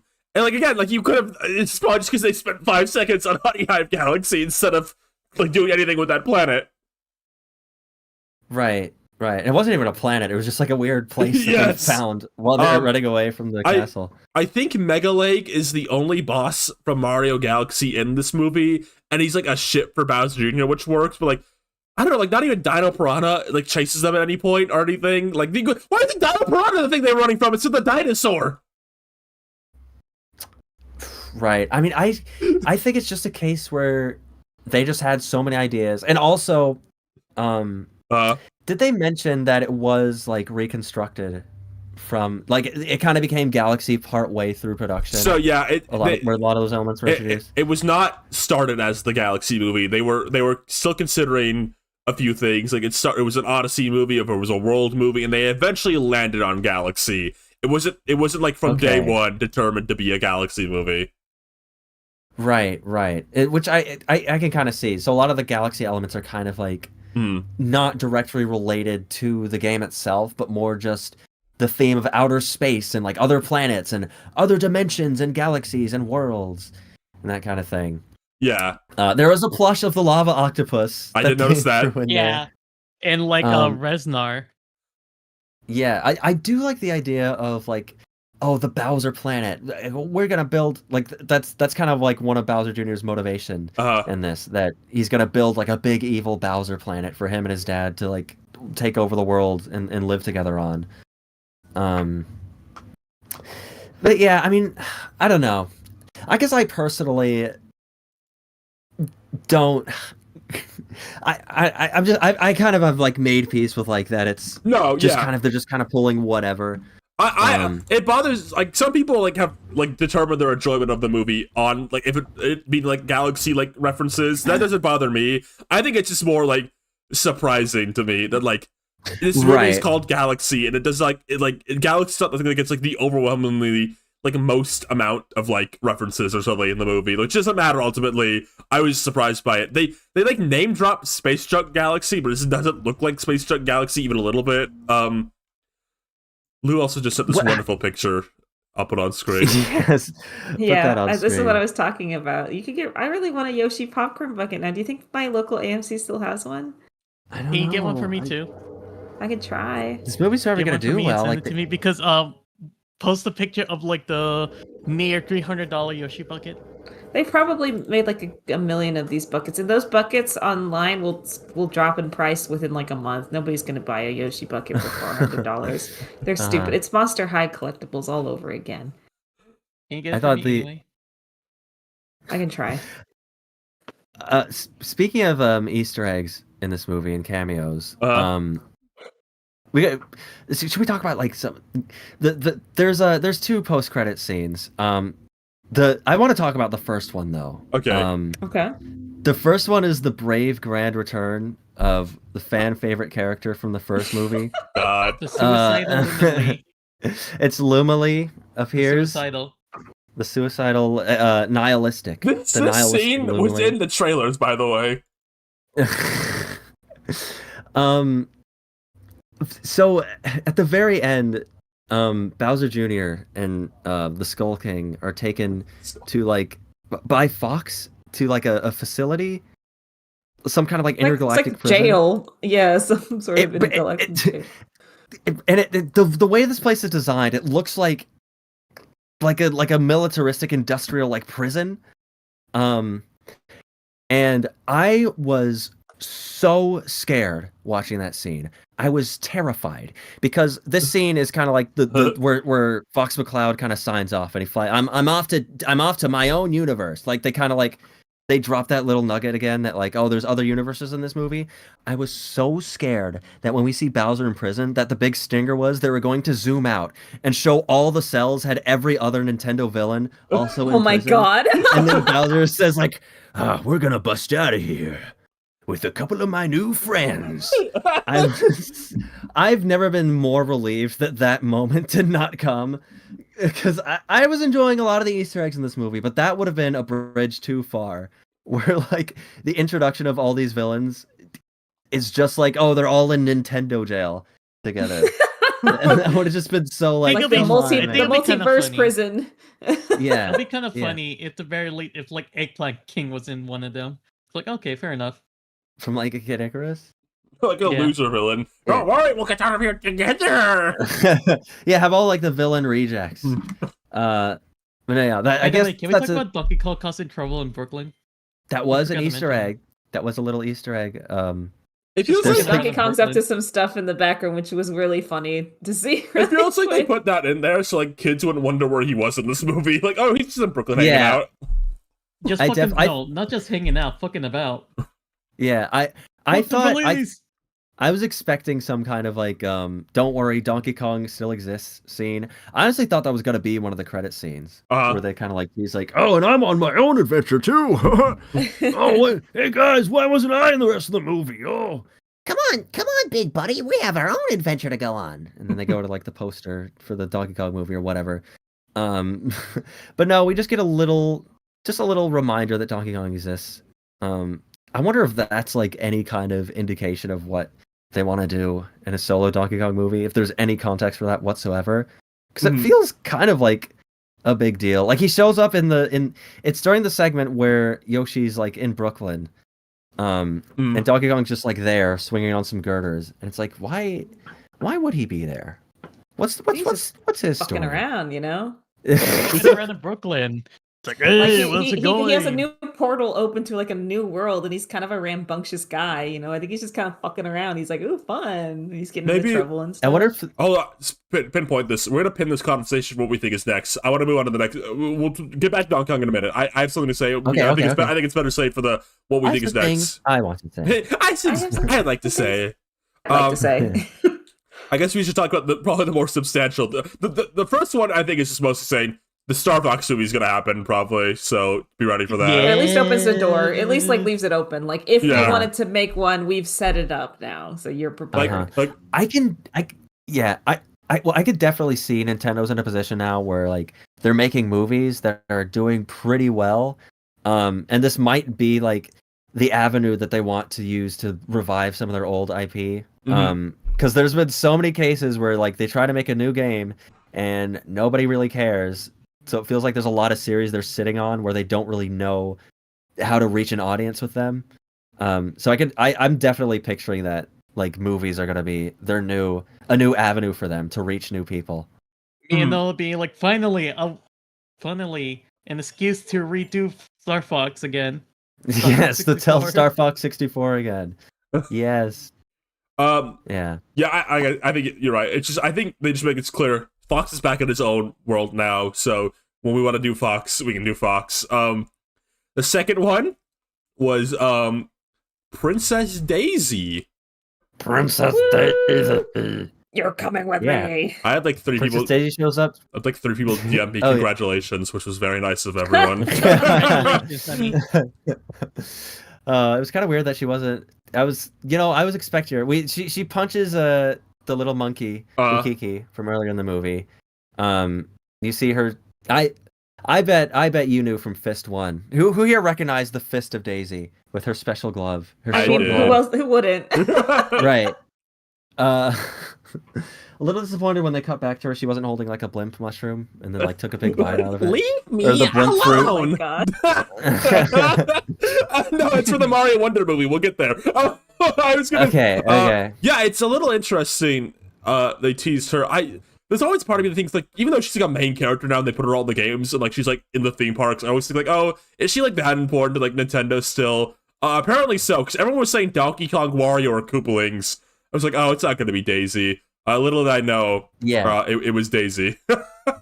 Well, I always was of the mind back before we knew anything about the second movie. I just thought she was a sure-in for being in the second movie, but not even maybe like when it became clear she wasn't going to be. I was like, okay, but surely the third movie, guys, it's the second princess. Yeah, because she's like she's such a good like second movie character. Like, oh, she's the princess of another kingdom. So we go to another kingdom in our world and explore that place, kind of thing. Now, I just Nintendo. I love this comment. Not gonna lie, part of me had doubt if it was Daisy because I forgot she didn't have melanin. Actually, she's gonna have melanin here. She's more tan. She's more tan. She's not pale white anymore, thankfully. Yes, if you remember, like the GameCube era, she was very pale. I guess it's interesting twofold what they're gonna do with her, because I guess we can kind of use Daisy as a springboard to like what we think is next. They kind of I think for one, I don't think she'll be related to Peach and Rosalina. I've seen people talk about that. No, they should do that. That would be so awesome, though. What if they introduce her and she's like, "I'm another sister"? No, we find out like she's their cousin. I don't think they will on the basis of one, I don't know how you fit that into the backstory they've established for Peach and Rosalina now. And two, they're 100%. There's a line in the movie where Luigi goes, "You gotta get her to introduce me to one of her friends next," which makes me think they want Daisy to be like a potential romantic partner for Luigi. And no, wait. Yeah. No, that line setting up that she's gonna be the Mario Brothers' long lost cousin, and they're gonna be related. But then she's also Peach's sister, so that we find out everyone's related. All the humans, they can all be one big like herd. They can be one big family.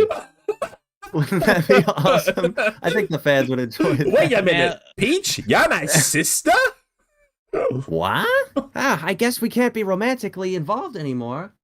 That's okay. We're all family members. We all love being related. They should just double down on Rosalina being the sister. Right. It's gonna be really fun. I doubt they'll change anything for the games, right? Well, I mean, there's not much to. It's not like she has much of a story anyway. You could just like make anything up you want about her. Right? No, I mean, you're I was talking about like Rosalina being like related to Peach is not gonna be I don't part know. of the games anytime soon. They're never gonna comment that on ever. That's your answer. Yeah, no, if no, they no. do, then you're gonna. If they do, then hold on. If they do, then post this image. If they do, no, Your I'm freaking looking image. for You it. want this image so. Hold on. Is it the one that you've posted 8 times? Oh Yes. no, it's not. Okay. No, I was gonna say Not if they revealed their sisters in the game too, a lot of people are gonna update their art with hashtag the Scissor Sisters. Anyway, no. Oh my god. What's also interesting because they kind of have to. They've established Peach did not know any humans before, right? Mhm. So Peach, Yeah. Peach can't know Daisy, so you're gonna have to explain like where she's been this whole time. I think the easiest thing to do, they'll probably end up doing, is just like, I don't know, like her Sarah Land is actually another planet in this movie or something. Like that's why she's at Gateway. Okay. Because you gotta have to explain why she's at Gateway Galaxy here too a bit, I guess. Like why she's like in space. I mean, they put Yoshi in New York in the last movie and I had, guess obviously it had doesn't zero plan. matter. It might have literally just been, let's just show that Daisy exists, and then we could figure the rest out later. Yeah, they very least have to explain why Peach and Daisy didn't know each other ahead of time. Like that's the main thing to explain. Right. My main I think they'll probably play like romantically with her and Luigi.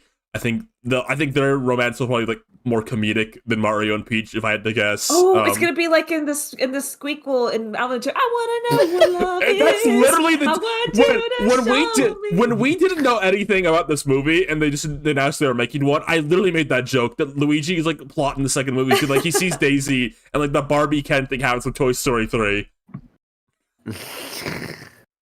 Jesus. So I have a bold prediction for the next Mario movie. And you joked about this earlier, but I'm so dead serious. I think this could actually happen. I think the next movie, I'm thinking about it right now. You got Daisy, okay. You have to think of another villain, right? Because Bowser and Bowser Jr. have been kind of like neutralized. You kind of have to think of like a new threat. It has to be like a notable threat. And I feel like a lot of the options maybe aren't great options. Tatanga is a bit too obscure to build a movie on. King Boo is a character you would obviously say for a Luigi's Mansion movie. Same with K. Rool, that'd be safe for a Donkey Kong movie when we get to that. And then like, I don't know, like who else is left? Like Wario, I think will happen, but I don't think he's like the face of a movie villain kind of situation. I think he's like a character in a movie character. So here's my thing. All 7 Koopalings, voiced by 7 different celebrities. So you now this we have the 7 Koopalings. We have Daisy. I'm telling you, and notice something. They reference a lot of references in recent games to this. No elephant fruit though. I think the next movie is the Mario Wonder movie, and I'm telling you, look me in the eye. The Wonder effects is going to be like drug sequences. There's going to be a scene where they take the Wonder effect, like it turns like it becomes like storyboard animation. Wait, that'd be so cool. Wait, they turn it like rough animation, then storyboard animation? Yes! And then they turn it like sticky notes? Yes, you get it. Oh my god, with like scratch audio for the directors? Yeah. That'll be awesome. Whoa, reality's falling apart. We're changing into storyboards. Whoa. Wow, we've all become Goombas in this scene and we had to run from the big scary monster. Wait, what if they touch the Wonder Flower and then they all turn into like puppets? Whoa. Yes. Like crazy.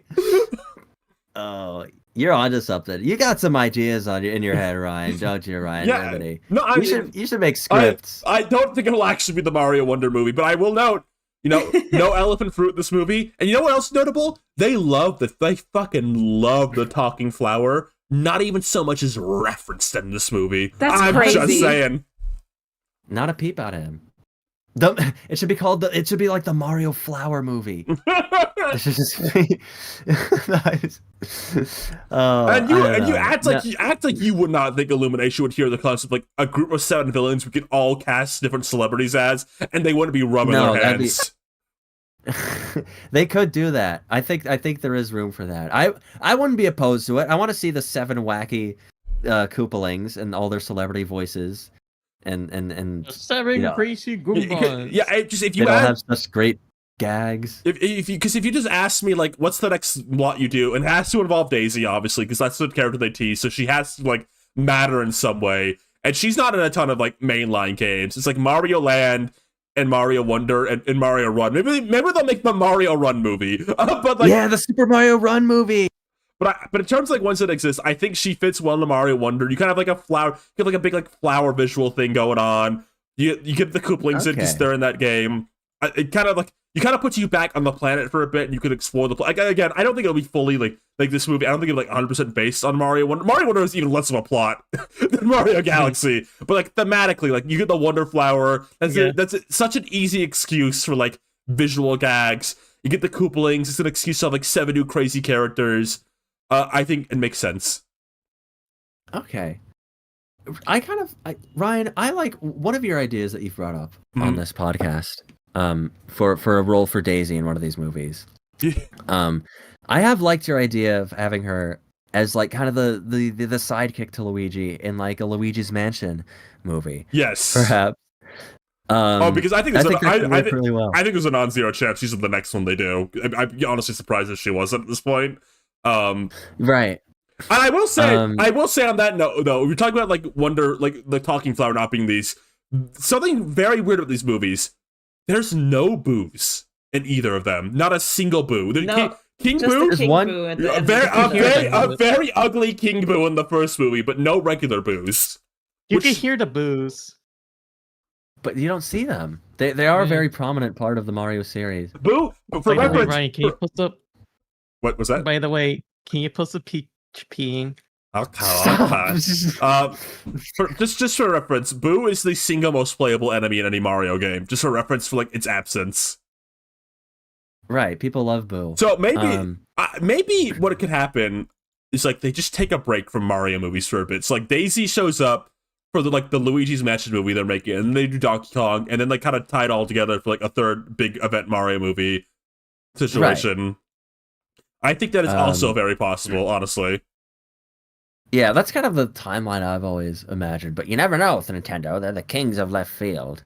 Because again, if they don't do another like a third one immediately, like it's not hard to put Daisy in a Luigi's Mansion movie, and even a little bit. Yeah, no, I would like for them to do that. To maybe lay off the gas a little bit on just the overzealousness with character appearances. Like for a Luigi's Mansion movie, you can really just have it just focus on like a couple characters like it's just in a scary situation. You introduce Egad. It's just like Luigi, Daisy, Egad, and King Boo, and like Mario's like the guy they're saving. That's all you really need. Right. You don't need. But knowing Illumination, how their movies usually go. I mean, maybe there's a chance that like, maybe Toad is along for the journey. Maybe like Toad and Peach are also going to the mansion. I mean, would that be so bad? And then Yoshi waddles to the mansion too, and he happens to find Hunter Pup, and they start like chasing each other around the mansion. They're knocking things over, and we come back to them like knocking things over, and then suddenly you hear a knock at the mansion door, like. And then it opens and it's Wart. He goes, "Hey guys, whose fucking house is this?" Anybody home? Oh, and this movie is like rife with Nintendo cameos. I wonder if they're gonna like want to up the ante with like each movie. So maybe like in the Luigi's Mansion movie, like we could have like maybe Fox comes back. Like this is like Fox's big return. Like maybe he's somehow stumbled his way into the Luigi's Mansion universe. And then he also walked into the mansion, and he's also lost in there. He walks in like, "Hey guys, anybody home?"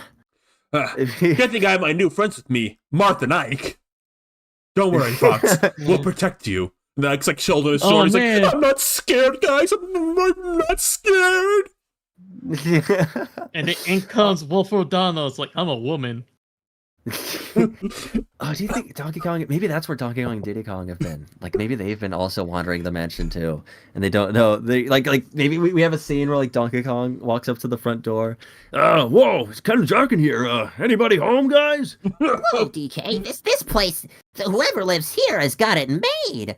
He starts like jumping on the chandeliers and stuff, and then they can have like their own like subplot in the movie as well. Oh, and they play in the garden, the Pikmin in the garden. They start playing with the Pikmin in the garden and the flowers and like the back of the mansion. And then Olimar's like trying to find out where his Pikmin have gone. So then he walks up to the front door of the mansion and he's like looking around, and he's like really tiny, so it's like extra huge. He's like, "Anybody home?" Yeah, that'd be cool. Who else would show up? Oh, Maybe this would. And then a big portal opens over the mansion, and Sonic from the live action movies hops and goes, "Where am I?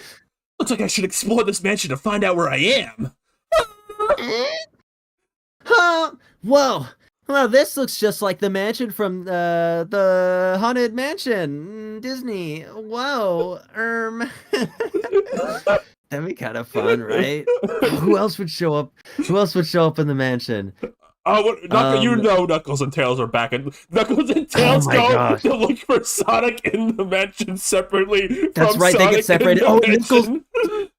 And we already know Knuckles is scared of ghosts too. Oh, so true. Like, that'd be like a fun plot where he's not having to tag along. Listing characters. No. From Kira Precure is in there with Yukari. All right, you went And too it's far, like, Rosa. I'm so scared. And then Yukari's like, no, hold on. Oh, would Akira want the Scooby snack? And then I can reel it back in. And then you hear like this like, hello? And then like Kevin, Stewart, and Bob the Minions walk in, and this awesome Illumination crossover event, and they get no wacky mansion hijinks.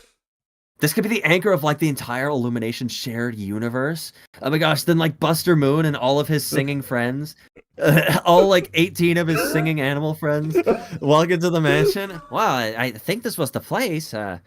Whoever owns this place has got it made. And then they all like start explaining. Maybe they all split off into different groups. The sing animals split off into different groups. Wait, hold on. And then it just becomes like wacky hijinks. Yeah. Yeah, were you not listening for the past 2 No, I minutes? fucking tuned out. This is nonsense. What? This is what they could do in the Luigi's Mansion movie. At us. They need to fucking focus up. They need to No. lock There's the so many fuck new in. characters. There's so many new characters. Maybe the Samus next- is like, I heard reports of strange paranormal happenings. Is anybody home? Looks like whoever lives here has got it made. And then she's got like her blaster, and she's looking. And then like, the Detective Pikachu walks in, voiced by Ryan Reynolds. Yeah, making his grand return to the got big me screen. back. Wow. Well, whoever lives here has got it made. Anybody home? Batman And he's comes with in. he's with transgender Justice Smith too. Batman can come in. Pac-Man walks us in, and it's like totally epic retro style Pac-Man, like the like the waka waka waka. Oh, it's a Pac-Man from Pixels. Yeah, it's the Pac-Man from And Pixels. Oh my god! And then Adam Sandler. Pac-Man does this like dorkly like hand wave sprite animation to summon live action Ken and Ryu from the Street Fighter movie into the mansion with him. And they go, oh my god! and Ken That's goes, right. In the "Hey, Mortal Kombat movie, this guy's got it made. Whoa! there's a new Mortal Kombat movie coming out. What if Johnny Cage like walked through the front door of the mansion in live action style?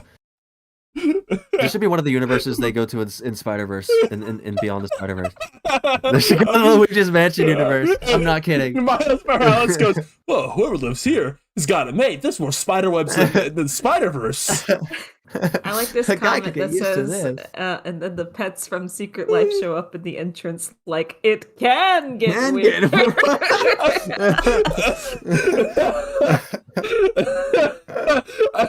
We title back in. Jack Black Bowser is in this movie, but then Jack Black Claptrap walks in and goes, hello, is somebody got it made or what? Anybody home? And then the rabbit that Kevin Hart plays from Secret Life of Pets Didn't he comes in get like, superpowers? wow, the Saudi Arabia prince would love this. The idea, King Boo is like looking through his like crystal ball through all this, like, what the fuck is happening right now? Wow, someone got it made. Oh, King Boo looking at his crystal ball like, What the fuck? What the fuck? there we go. My mouse died. It's like 40 people wandering. They never meet. No one ever meets in the movie. None of these groups that are split up ever intersect or interact once throughout the movie. All of their plot lines get like fizzled out. The mansion gets destroyed. The climax is like just like Luigi and like Peach. And then the mansion gets destroyed, and we never find out what happens to any of the other characters. Like Luigi, Daisy, EGAT, Peach, and like Toad are saying, like, we did it! We saved Mario! You don't know what happened to anyone else. And then the credits come on. I got this feeling inside my bones, and they all start dancing. We saved it. Everybody loved it. And the post-credit scene is Shrek from DreamWorks, also under the Universal brand, walking up to the mansion, going like, "Whoa! Whoever lives here doesn't have it made. A donkey, because it's destroyed." Oh, and what if they're like, you know what? This place could use some fixing up. And then they have like a sequence where they rebuild the mansion together and it becomes their new home. Oh, because they're all one big family. Shrek and Donkey's new home? Yeah, Shrek, Donkey, Fiona, Fergus, Farkle, Felicia, Puss in Boots, Kitty Softpaws, Perrito, Pinocchio, Gingy, the three little pigs, the three blind mice, the three blind mice, the big bad wolf. They all decide to make this mansion their new home. That's so cute. Okay, rallying this horrible joke back. I do think if people like put money down on it, I think either next is they do what I said. It's like the Mario Wonder movie, and they have like the Koopalings, and that's the villain, or they do like a Luigi's Mansion movie, and I hope and I pray and I sit on my knees and I pray that it's like a more focused thing where it's just like Luigi, Daisy, EGAD, Polterpup, and King Boo, and that's it. There is one other they film need that desperately. I would kill for just like a focus. I'm telling you, I've been peddling this for so long. They got Flapjack Guy, Mr. Flapjack God on Angry Birds 2, and he just made a cartoon comedy movie. I'm telling you, I'm looking right in the eye. Maxwell Adams on the Luigi's Mansion movie, and it's just fucking jokes. I'm just saying. Mm-hmm. Yeah, because these movies, there's like a lot of little nuggets of like, I think comedic potential in these movies. Like there's some like funny moments. There's some great things. It's just the problem is like I think they would be better served with more of an anchor to a lot of them. Yes. Like if you just had a whole movie that was kind of making that its focus. Honestly, kind of like how the Minions movies compare to Despicable Me, which we've talked about. Yes. How they're just kind of more just like a focused comedic experience. People are mentioning DK. I wanted to say with DK, I put a pin in it earlier about him in Brooklyn. I thought about this. Feel free to laugh at me for this. Maybe I thought about a plot. I genuinely did. My God, let's hear it. I think they revealed Donkey Kong's been like bumming around in Brooklyn for a bit, and he's just like isn't spending time with his family anymore. And why? Like he's just been like kind of avoiding responsibilities. And why he's in Brooklyn? He meets the mayor's daughter, young Pauline. Oh my God, who's also named? Yeah, honestly. Yeah, young Pauline, and Pauline Jr. And that's such an easy way to anchor Donkey Kong in like an emotional way. Like he has like someone he connects with easily, and like the way you explain it away is like it's just the mayor, this version of Pauline's daughter this time, and then like K. Rool, right? Like learns like K. Rool or something like learns of young Pauline. It's like it's the same thing. She has like a magical ability, and he wants to like kidnap her. So like he like I don't know, like maybe like he's holding Cranky hostage to like get them to come to him, and like. There's like a bit of a rift between like so the movie's like Donkey, Diddy, Dixie, and young Pauline, and there's like a rift between like Donkey, Diddy, and Dixie because like they think he's kind of like betrayed, like letting them behind to like spend time with like a new human friend. Who's this? Yeah, Diddy sees young Pauline, goes, "Who's this?" And then little Pauline says, "Yoshi." That's just the joke like people have been making about Pauline appearing in like Bonanza instead of Diddy. Yeah. You know, I think though to make it a little less confusing, maybe you should change young Pauline's. What do you think you name her in the movie? And it could be the Donkey Kong and Jordan movie, right? You cut out for me on that, so I just got to hear the end of that 100 and Jordan movie. So I knew what you were doing. I instantly knew what you were doing the second I heard the and Jordan movie, at least. Come on. Oh, they ruined my perfect joke. I was wondering why nobody was laughing raucously and me saying that they should change young Pauline's name to Jordan to make it less confusing. No, I think that can work. I think if you give, I think that's a good way to get like Donkey Kong, like an emotional like core to like focus on, because he's kind of like a selfish like jerk in the movies a bit. I think you kind of need him to like have someone to soften him up throughout the movie a little bit. And I think it's a story about responsibility. I kind of like that idea. Like something goes wrong while Donkey Kong's like away, being like a bum in New York. But he can't help but like be emotionally attached to like this new little like child he's met, and like she's like the thing that kind of like anchor him a bit. I think the thing this movie's gonna ride or die on though is K. Rool. They can't make him like Bowser. He can't be like as much of a like Bowser's kind of pathetic in these movies a little bit, and that's not untrue to the games. Bowser's always kind of like a man child a little bit. Like he's kind of like a kid who never got told no. He's got like a soft center to him too. Like there's a lot of sentimentality about Bowser, I'd say. K. Rool is like actually like deranged and evil. Like you kind of need to. He's been compared to like Radigan before. You kind of need to like go that direction. Like he's kind of funny and like silly, but he's like also like the type of guy like if one of his henchmen is like singing off key, he'll just shoot him. Like kind of situation. Right. You kind of need to like play to that. Well, what if he says no? No, but I definitely agree. That I think that's kind of what sets K. Rool apart. Like there is no sensitive center. There's nothing more to get to beneath him. He's just deranged. He's also and a little evil. Desperate at the like. If he gets towards the end, he'll start just like clawing at the walls. Like he will just put everything into his final attack. Basically, he's not giving He up. won't even fake his own death. Yeah. So I think it is possible they skip 3 for now and then just do Luigi's Mansion and Donkey Kong, and then they kind of wrap it around and they do another one of these big mess event movies and everyone's in it kind of situation. You're saying like let Miyamoto off like the production for one of these movies, please God. But I actually do want him back for when they do like their like crossover event thing. Because I just want to see this like this aging mind just go utterly wild on another screenplay. I do want to ask. They've said before they're not building to a Smash Brothers movie. Do you fully believe them? Like, do you think that's 100% the truth? Do you think they're not building any sort of crossover event? For now, yes, because I don't think they made the first movie like they knew it would be successful. I think they might have to have that idea in mind.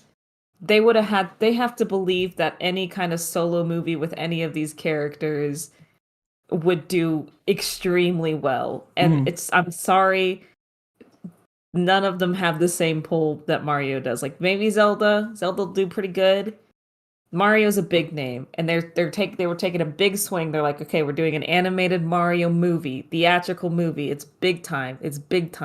We got to get in there. It did really well. And the second one is doing really well. But from the sounds of it, like Glenn Powell had to show up to the studio to be like, put Fox in it, please.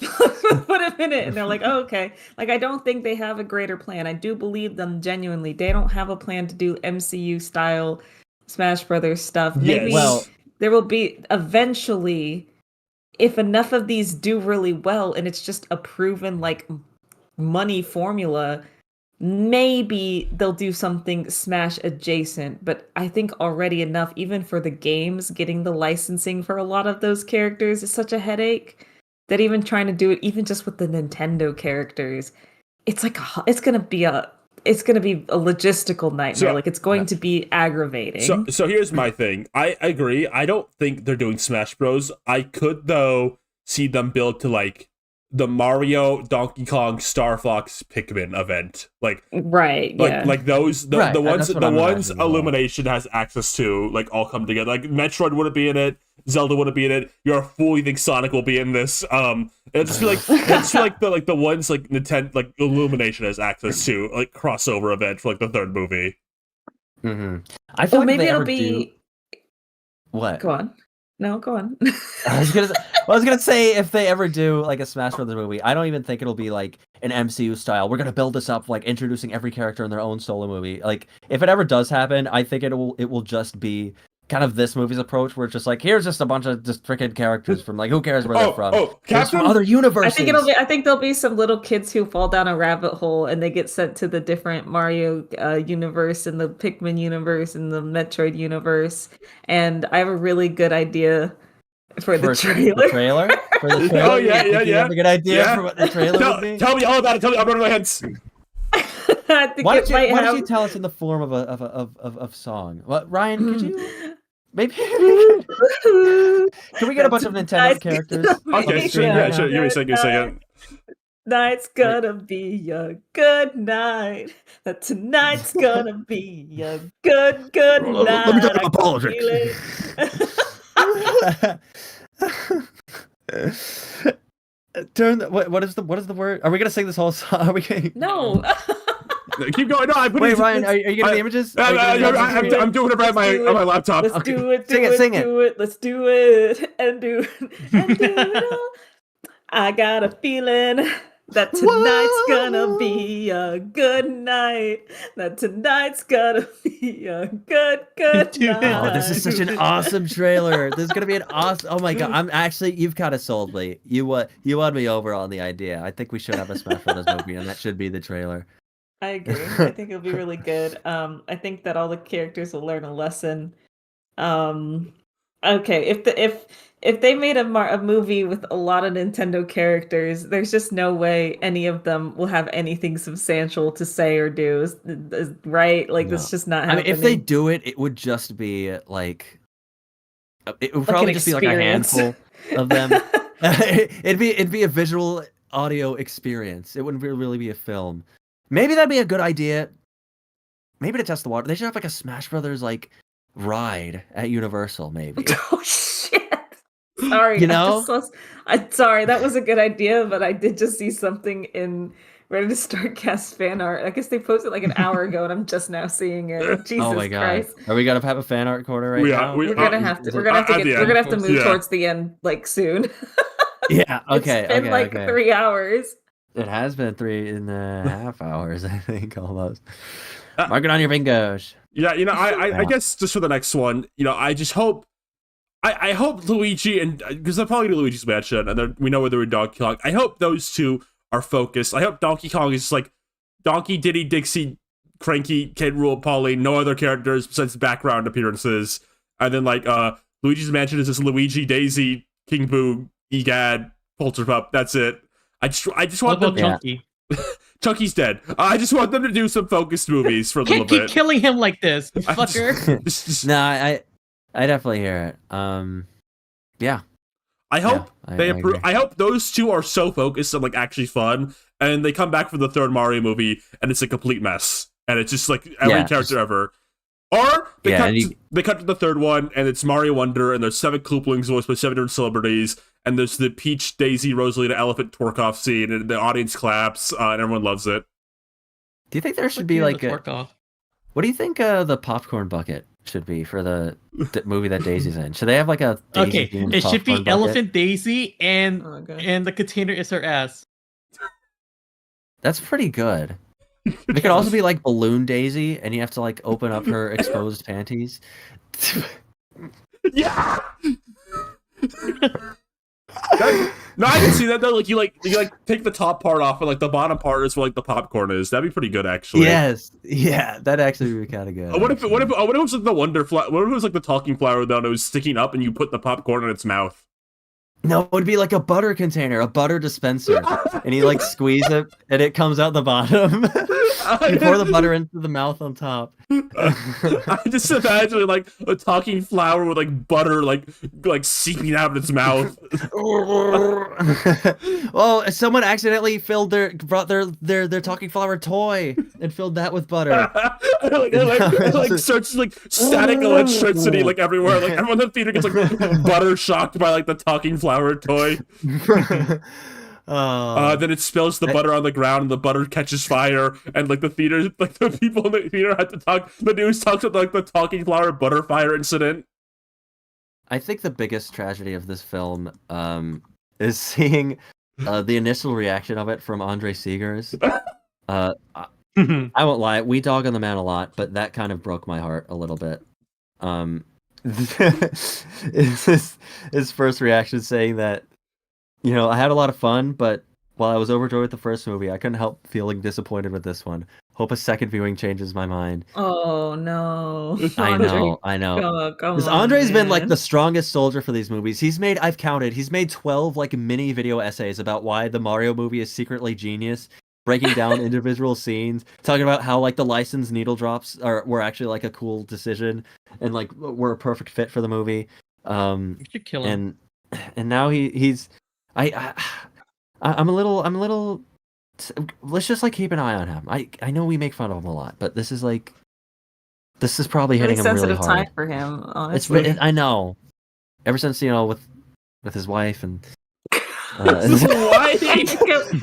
Can we do? Sorry. Can we just end? Can we do audience questions and stuff? Yes. Do you have any fan art? Any questions? Yeah, I told questions to like taking the Mario stuff, and we covered pretty much anything anyone asks about. I just want to double check last time we streamed to make sure I'm like going to the right date for like last time we did fan art. Okay, cool. Okay, we're on fan art now. Let me clear the screen real quick.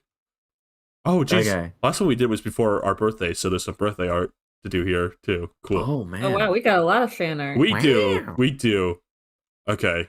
I think we start here. Okay, cool. Let me remove all these fucking images off this. Everyone say goodbye to all the images on screen real quick. Say goodbye to Lord the Skeleton King True Gift. Say goodbye to Yoshi running with Mater and Lightning McQueen. Say goodbye Bye to Willamette Swamp. say goodbye to Yoshi Easter. Oh no. Hold on, Ryan, honey. You gotta put in the expensive Yoshi bucket on screen. At least let that be the last image. Put it on screen for like 1 second. Okay. Take it off. Here is the first piece of fan art of the night. This is from Ewan. I'm gonna send it to you guys and then I'll put it on screen. Look at chat. Let's see this first. I always love getting fan art. Hell yeah. Ooh, look at this. What is this? This is from Ewan. It is a picture of the Norville Theater Gang on the DVD, the cover of Gorilla's Demon Days. Wow. So it's Wait. Starter's Who are these Theater crazy characters? Wait, is that T owner? That's What? T owner. No way, That's employee. T-owner. Damn. Have they seen That's have they name. seen this fan art before? Do you think they've seen this? I think so. I don't know. Should we ask them? Should we call them in? Should we Yeah. call- Okay, let's are they around Okay. here? I don't know. Hey, T owner. Hey, yeah. Come here. Here, sit down. Oh, what is this? What's happening? What are you showing? Hey, T owner. Oh, hello, Snapcatchers. What's going on today? Look at this picture. I was just What do you think about the counting picture my of you? big stacks of. Oh, what is this image? Oh, you've captured me beautifully. This is. When did I take this? Actually, I don't remember this photo shoot. I don't remember scheduling this. You didn't. Somebody drew it. It's a picture of you someone drew. Oh, really? Who drew? Did you draw this, Miss Snippety? This No, it is was beautiful. It was our friend Ewan who drew it. Oh, really? Is that a friend of yours Yeah. who drew this? Yeah. Oh my goodness! T owner's You know, being so kind right now. you clip lopplers might get on my nerves sometimes. You might not know how to run a decent show from time to time, but sometimes you can really warm this old heart of mine. Hey, This is T-Owner, beautiful. T-Owner, we got a situation in the back. Oh, of course. Wait, Jane, do you want to see this beautiful picture? Did you take this picture? Have you seen this picture, Jane? Let me get a little Oh, closer. come over here. Look at this for a second. Look at this. This is incredible.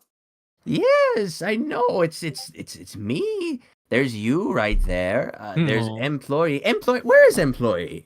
Somebody get them. Employee. Yeah, hold- Hello. What are you doing over there? Hey, they're in the come room. over here, There take a they are. picture. There they are, right there. Oh, hello. Yeah, employee. Look at this image. What do you think of this? Mm-hmm. Mm-hmm. Wow. Yes, I know. That's what I said. Oh, thank you, Miss Snippety, for showing me this image. Can Of course. I sit here for a little while? Actually, can I just be here? We just got a shipment of Yoshi popcorn buckets. They're in the back. Wait, really? Are you serious? They're in the back room? So real, no T-Owner. Let's go. Oh, come on, let's hurry, let's go now. How fun. How joyous. How joyous. Hey guys, I was just in the bathroom. It's me, Seep.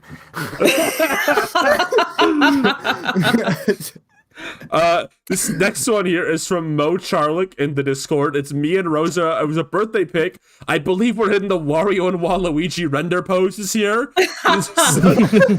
That's pretty awesome. This is great. Thank you so much. We have one more from Ewan. This is another one for me and Rosa's birthday. It is us. It is us enjoying a delicious yum yum birthday cake. Oh, a delicious yum yum birthday. Oh, super Ryan Rosa. Yay! That's cool. One of the coolest cakes I've ever seen, even. I love that. Okay, hold on. There's one more birthday picture. There is? Yeah. Happy freaking birthday! I had to put oh wait, no, there's two more. One of them smiling, the other one I'm slightly grimacing about. Not even true. Not even a little true. I'm pretending to grimace it. This next one is from Juneberry, our friend Juneberry. First off, here's a picture Juneberry drew of me. Isn't that just great? There I am. Oh, yes, this famous image. We've shown the origin of this particular picture view on the show, right? Yeah. We have. And then here's the sequel, and here's Rosa drawn normally, unlike me. Rosa flicking you away like a common Mario enemy, like a common Goomber. Yeah. Do you think the little Ryanling, like when he jump on its head, like it's still it like goes down to half size, but it's still walking around? That's pretty good. I like that. I like that. This next one here is from our friend Mush. This is the last birthday, I believe, the last birthday pic. Mm-hmm. It is a cute little picture of me and Rosa, and it's probably our 8th birthday. I thought I was older than that, but apparently I was wrong. That's what you look like in your developmental stages. Okay, that's good. I like that. It's like larval Ryan and Rosa. Thank you. It's not our 8th birthday, but it's also almost our 7th year. So there you go. Ah. Thank you so much again, Mush. I thanked you at the time, but I will thank you once again. This next one here is from Deef and the Discord server. It is a picture of the famous 3 Startcasters. Oh, the big three. The big three. The big 3. You're coming with me. You're coming with me. We kind of are the big 3 of podcasters, aren't we? Yeah, you know, like I think the tank, the brains, and the empath. Objectively true, I think. Thank you. Yeah. Thank you so much for this. This is wonderful. I love this. This is so cute. Yes. I love how my visage has been depicted here. I think I look quite adorable. I always like when people draw me extra like cute and beautiful. People better let them know. Let them know. They gotta know, right? I give you like some Sonic sauce when I draw you. You give me Sonic sauce? Yeah, sauce. Sorry. I do have Sonic socks. I have like I give you like the adventure rendered poses. You do that to me. This next one is a video from Withered Bill Clinton in the Discord server. Let me put this on screen. Oh my god. Yeah. Oh, it's a baby no money. I don't know who that guy is, but he's a rapper apparently. Okay. Well, it's got Jane and our dear friend Alvin in it. Alvin and I'm not sure. Get you. I was like confused when I saw like that. I was a little confused when I saw this because I've never seen someone capture the Ryan Ribbity art style so faithfully. It's kind of like bugging me out a little bit. Like I was like, did Ryan draw this? And like this is like a meme image that Withered Bill Clinton made based on this, but. No, this looks really good. Thank you so much for this, Withered Bill Clinton. One of the most interesting pieces of fan art we've ever received ever. I would say. Yes. This next one is from Vec in the Discord server. I apologize if I pronounced that incorrectly. There's 2 of them. There's one of the Startcasters and one of Dear Snagglepuss. Yes. Let's do the Snagglepuss first. Okay. Famous, so cute, so awesome. What a like mischievous depiction of the Snagglepuss. Like I wonder what they're like. What are they snickering about there? What could possibly? What? They're just they're a little bit of a troublemaker. Do you want me to cover the Snagglepuss? Yeah, can we get the Snagglepuss in here? Let's get the whole gang back together. Snagglepuss! We have to blow on like the magical whistle that summons Snagglepuss. Whoa! Snagglepuss! Hey, do you see this fan art Snagglepuss? Look at this. Back in the Discord I know. Now, Snagglepuss, what's got you looking so? What's this like devilish smirk you've got here? What's on your mind in this? Uh-oh. Okay. I guess it's a secret.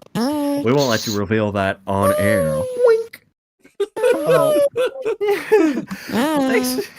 Thanks for showing up, Snagglepuss. I'm glad that you like the fan art. Yeah. And then there's one more they've drawn for us. Here is the 3 Startcasters as well. This is awesome. I love how this is drawn. Thank you so much for this. It's great. I love the art style. It feels very. I can't even place it. Almost. Is this like It's. I'm thinking of Mind Your Partner's a Monkey. Am I crazy? No, am I crazy? It's no. It's reminiscent of like that Cartoon Network era. Monkey. Right. Yeah. It's kind of giving Mighty B to me, to be honest. Actually, Okay. Nickelodeon-ish. I can see that. No, I like this one too. I like how they've got my tooth gap there. I have like really wide set front teeth, and that's Should we bring if the fans want tooth gap, seat back if the fans want it.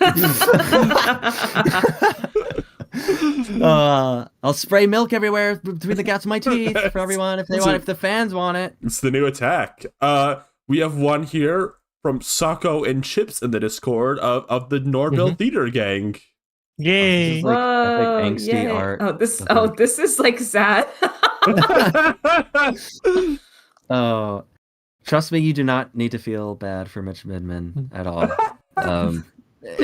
We're paying for this. Yeah. By the way, everyone, happy Grunch Week! Happy Grunch Week. Happy Grunch Week. Thank Don't you. worry. Look, I have some insider information that Mitch doesn't have any college debt, so I think we should all he's fine. Yeah, he's got to be fine. He'll be okay. I promise.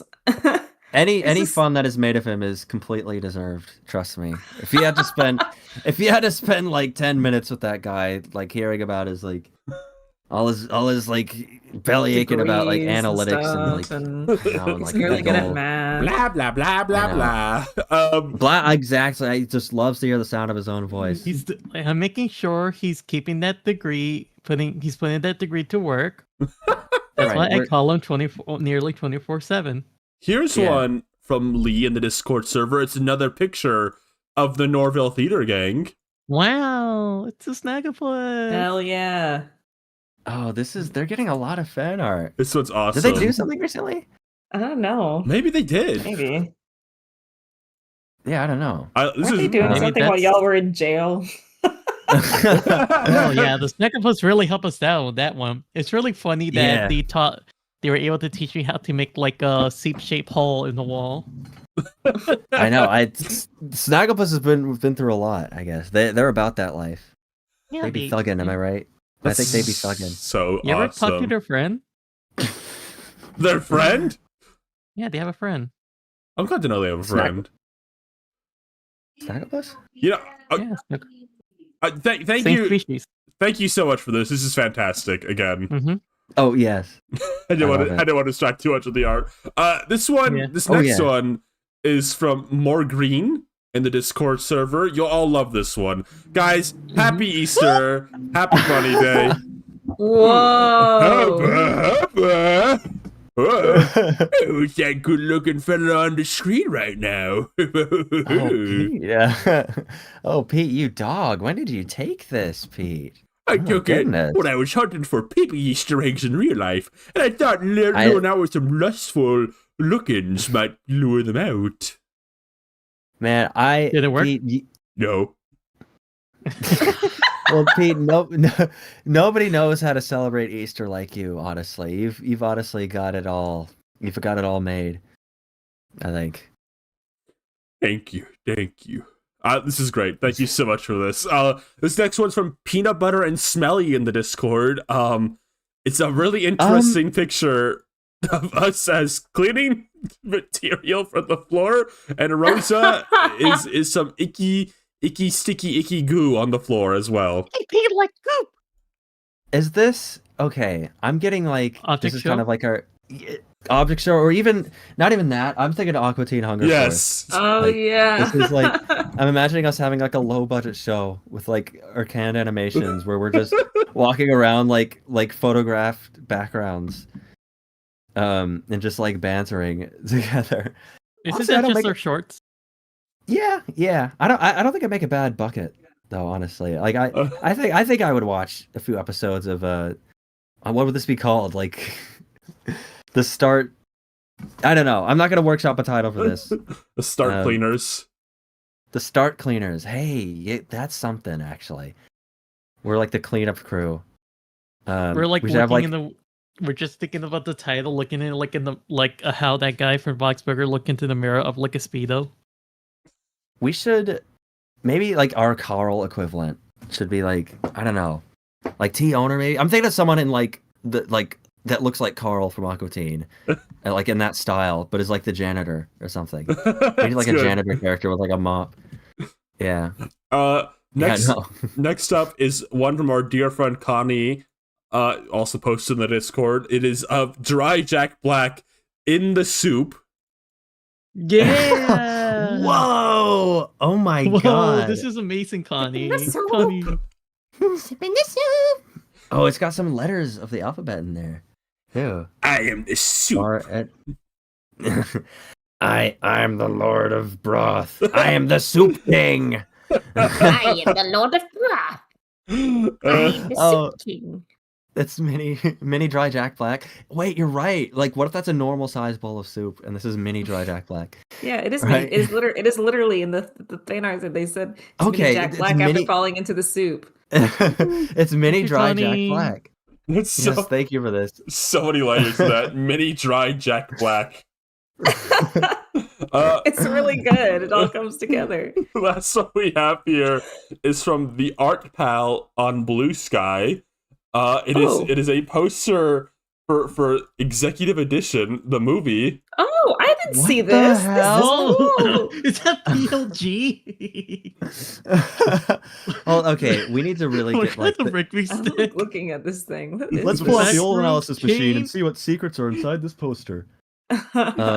We gotta break this down. Okay, so there's the SS Ribbity, Yes. our spaceship.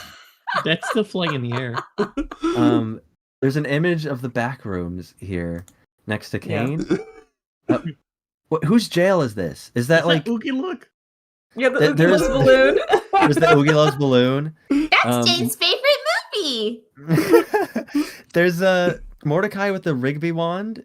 Is this like during the movie everyone gets Rigby wands and you have to wave them?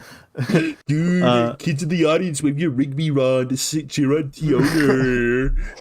So we got Snagglepuss and Snagglepuss 2 here, is what I'm seeing. Yes. Is this like a father-son kind of thing happening? I guess like a- so. I'm Snagglepuss Jr., right? Yeah. Of course, employees equipped with the licorice bat Yes. here. I couldn't help but notice, who did they hire to play Mitch? PLG? Channel plus Is top that dog. That's PLG. It's a Nintendo and Top Dog production. Oh, I love that logo for Top Dog. Wait, that's good. Don't be mad if we steal that. Wait, who's the monster in the background? Do you That's see me. that? That's Luzilla. That's Oh me. yeah. Who's that standing on the building? Oh my god. Yeah, Wait, who's what is that? at the bottom left? I don't know who that is. I had to zoom into that. What is that? They're like What the hell is that? they're like 30 pixels wide. Who is this? It could be anyone. That Somebody could help be. us. This is like Yeah. when the Homestar Runner guys do the Halloween costume and they can't tell what costume the people are doing because it's such an obscure fucking character. Like, who is that? Oh, we've got the tea owner's slushy order on the Happy Meal there. Oh yeah. Right. That's really good. Also, just so you know, somebody just posted some more fan art in the Ready to Start show. Oh, thank you for telling me. Oh my God. Thank you so much for this one, though. This is absolutely fantastic. This one's really funny. Yeah. It's such a treat to look through. We have one more at the end here from Vec. It's a nice little. It's for the fans. It's for the fans. We got the return of Gap 2C. We got it back. Yes. Let me show you Oh my guys. god, wait. Oh, Oh, look at that. So cute. It's great. That's adorable. We got little shorts on. What the flip? I love this. Thank you for this. This is the This seat. a nice little seat. This is seat from in between Camp Startcast and main timeline Startcasts. Yeah, on the like the Pilky Rosa show. Yeah. right. I'm a side character. Yeah. the Pilky that is room Jane- was different. That is Jane's jelly beans. That's what it is. That's right. Didn't I say specific? I mean, didn't Jane say specific? I think Jane said something about the specific I flavor. only liking green jelly beans and like one yellow. Something like Oh that, wait, no, it's yeah. when they were ordering food. Mitch had to take their order. Oh, that's cute. Well, guys, I think we learned so much about the Super Mario Galaxy movie tonight. The Super Mario We Galaxy did? movie Galaxy game. Yeah, we did. We had a very productive discussion. We might never need to talk about this movie ever again. Probably after not. I thought we were very thorough, and you know what? It was very organized. I feel like. Thanks you know to what, maybe Lou? for a certain list. You know what, Lou? Give me that. You know, I might have given you a hard time about this here list here, but you know what? It really helped keep us on track, and I think we had a lot of productive, critical discussion. You guys the didn't film. even mention Kamek once. What? We said he had the cup. No, we said he had the EGAD mug. I Okay. think we said EGAD mug, and I don't think we said Kamek. No, we I mentioned genuinely- Kamek had the EGAD mug. Someone check the tapes right now. Like, what do you want us to say? Huh? What do you want He us was to say? in the movie for sure. He was in the movie. He was one of like 39 characters in the movie. Hold on. What? I need to pull something up real quick. You know, Okay. he was one of the 39 characters of this movie, along with Gandalf the Grey and Gandalf the White and Mighty Python and the Holy Girls Black Knight and Petunia Mussolini and the Blue Mini and Cowboy Curtis and Zombie the Genie, Robocop, Terminator, Captain Kirk, Darth Vader, Low Pants, Superman, every Screw single this power frickin' up, Bill, list. Esperanto, Theodore, Luna, Spock, the Rock, Hulk Hogan. You know, he was in that group somewhere. Did you guys? I didn't even mention Francis. No, okay, hold on. Last comment on the show, I clapped. I fucking clapped when Francis the Dog showed up. I was. No, I mentioned him earlier. Thank You did, God. Rosa. Yes. Yes. Is there anything else we forget to Lou? mention? Anyone Yeah. else? Thanks for having me on again. Do you want to promote? Bye-bye. Wait, do you want to promote? Anytime. Do you want to promote anything before we end? Don and Lou channel. Go check it out. We did a video. We had yeah, if you haven't watched Don and Lou, our latest episode we did, we had a few. We had one where Don and I talked about Sonic and Kirby characters, which was fun. That one got a lot of buzz. People love telling us we're wrong. And by us I mean Don because he chose to talk about Sonic characters. So those fans are crazy. Yeah. I did a video where I sang every part in a Muppet song. That was That's fun. right. And then Don did one where he ranked ice, like ice you put in your drink ice. Like different shapes of ice. Yeah, it's like a 20-minute long video or something. Like, go watch it. Well, he's being It's fun. thorough. Yeah, you know what? I'm gonna put that directly in the chat right now. Watch Don's ice ranking. There we go. All right, perfect. Well, let's dim the lights in the theaters, and let's all wasn't? let's all go. Yeah, we kept the lights on the entire movie. Let's Awesome. all go to bed. Good night, everyone. Oh, let's all get in our big. Well, Wait, Ryan, you're so funny. Oh, thanks, Grimly. oh, Luke, can you tell us a bedtime story before we go? Of course. Let's all get snug in our little blankies. Tell Yoshi Once upon a bedtime story. time, There was a Princess Peach. Boring. We want plumbers. Where's Utar? Where's the thousand? He wants to die. Where's Where's Sonic from the Sonic Waluigi? movies? Where's Gino? We hate this. Come on. Where?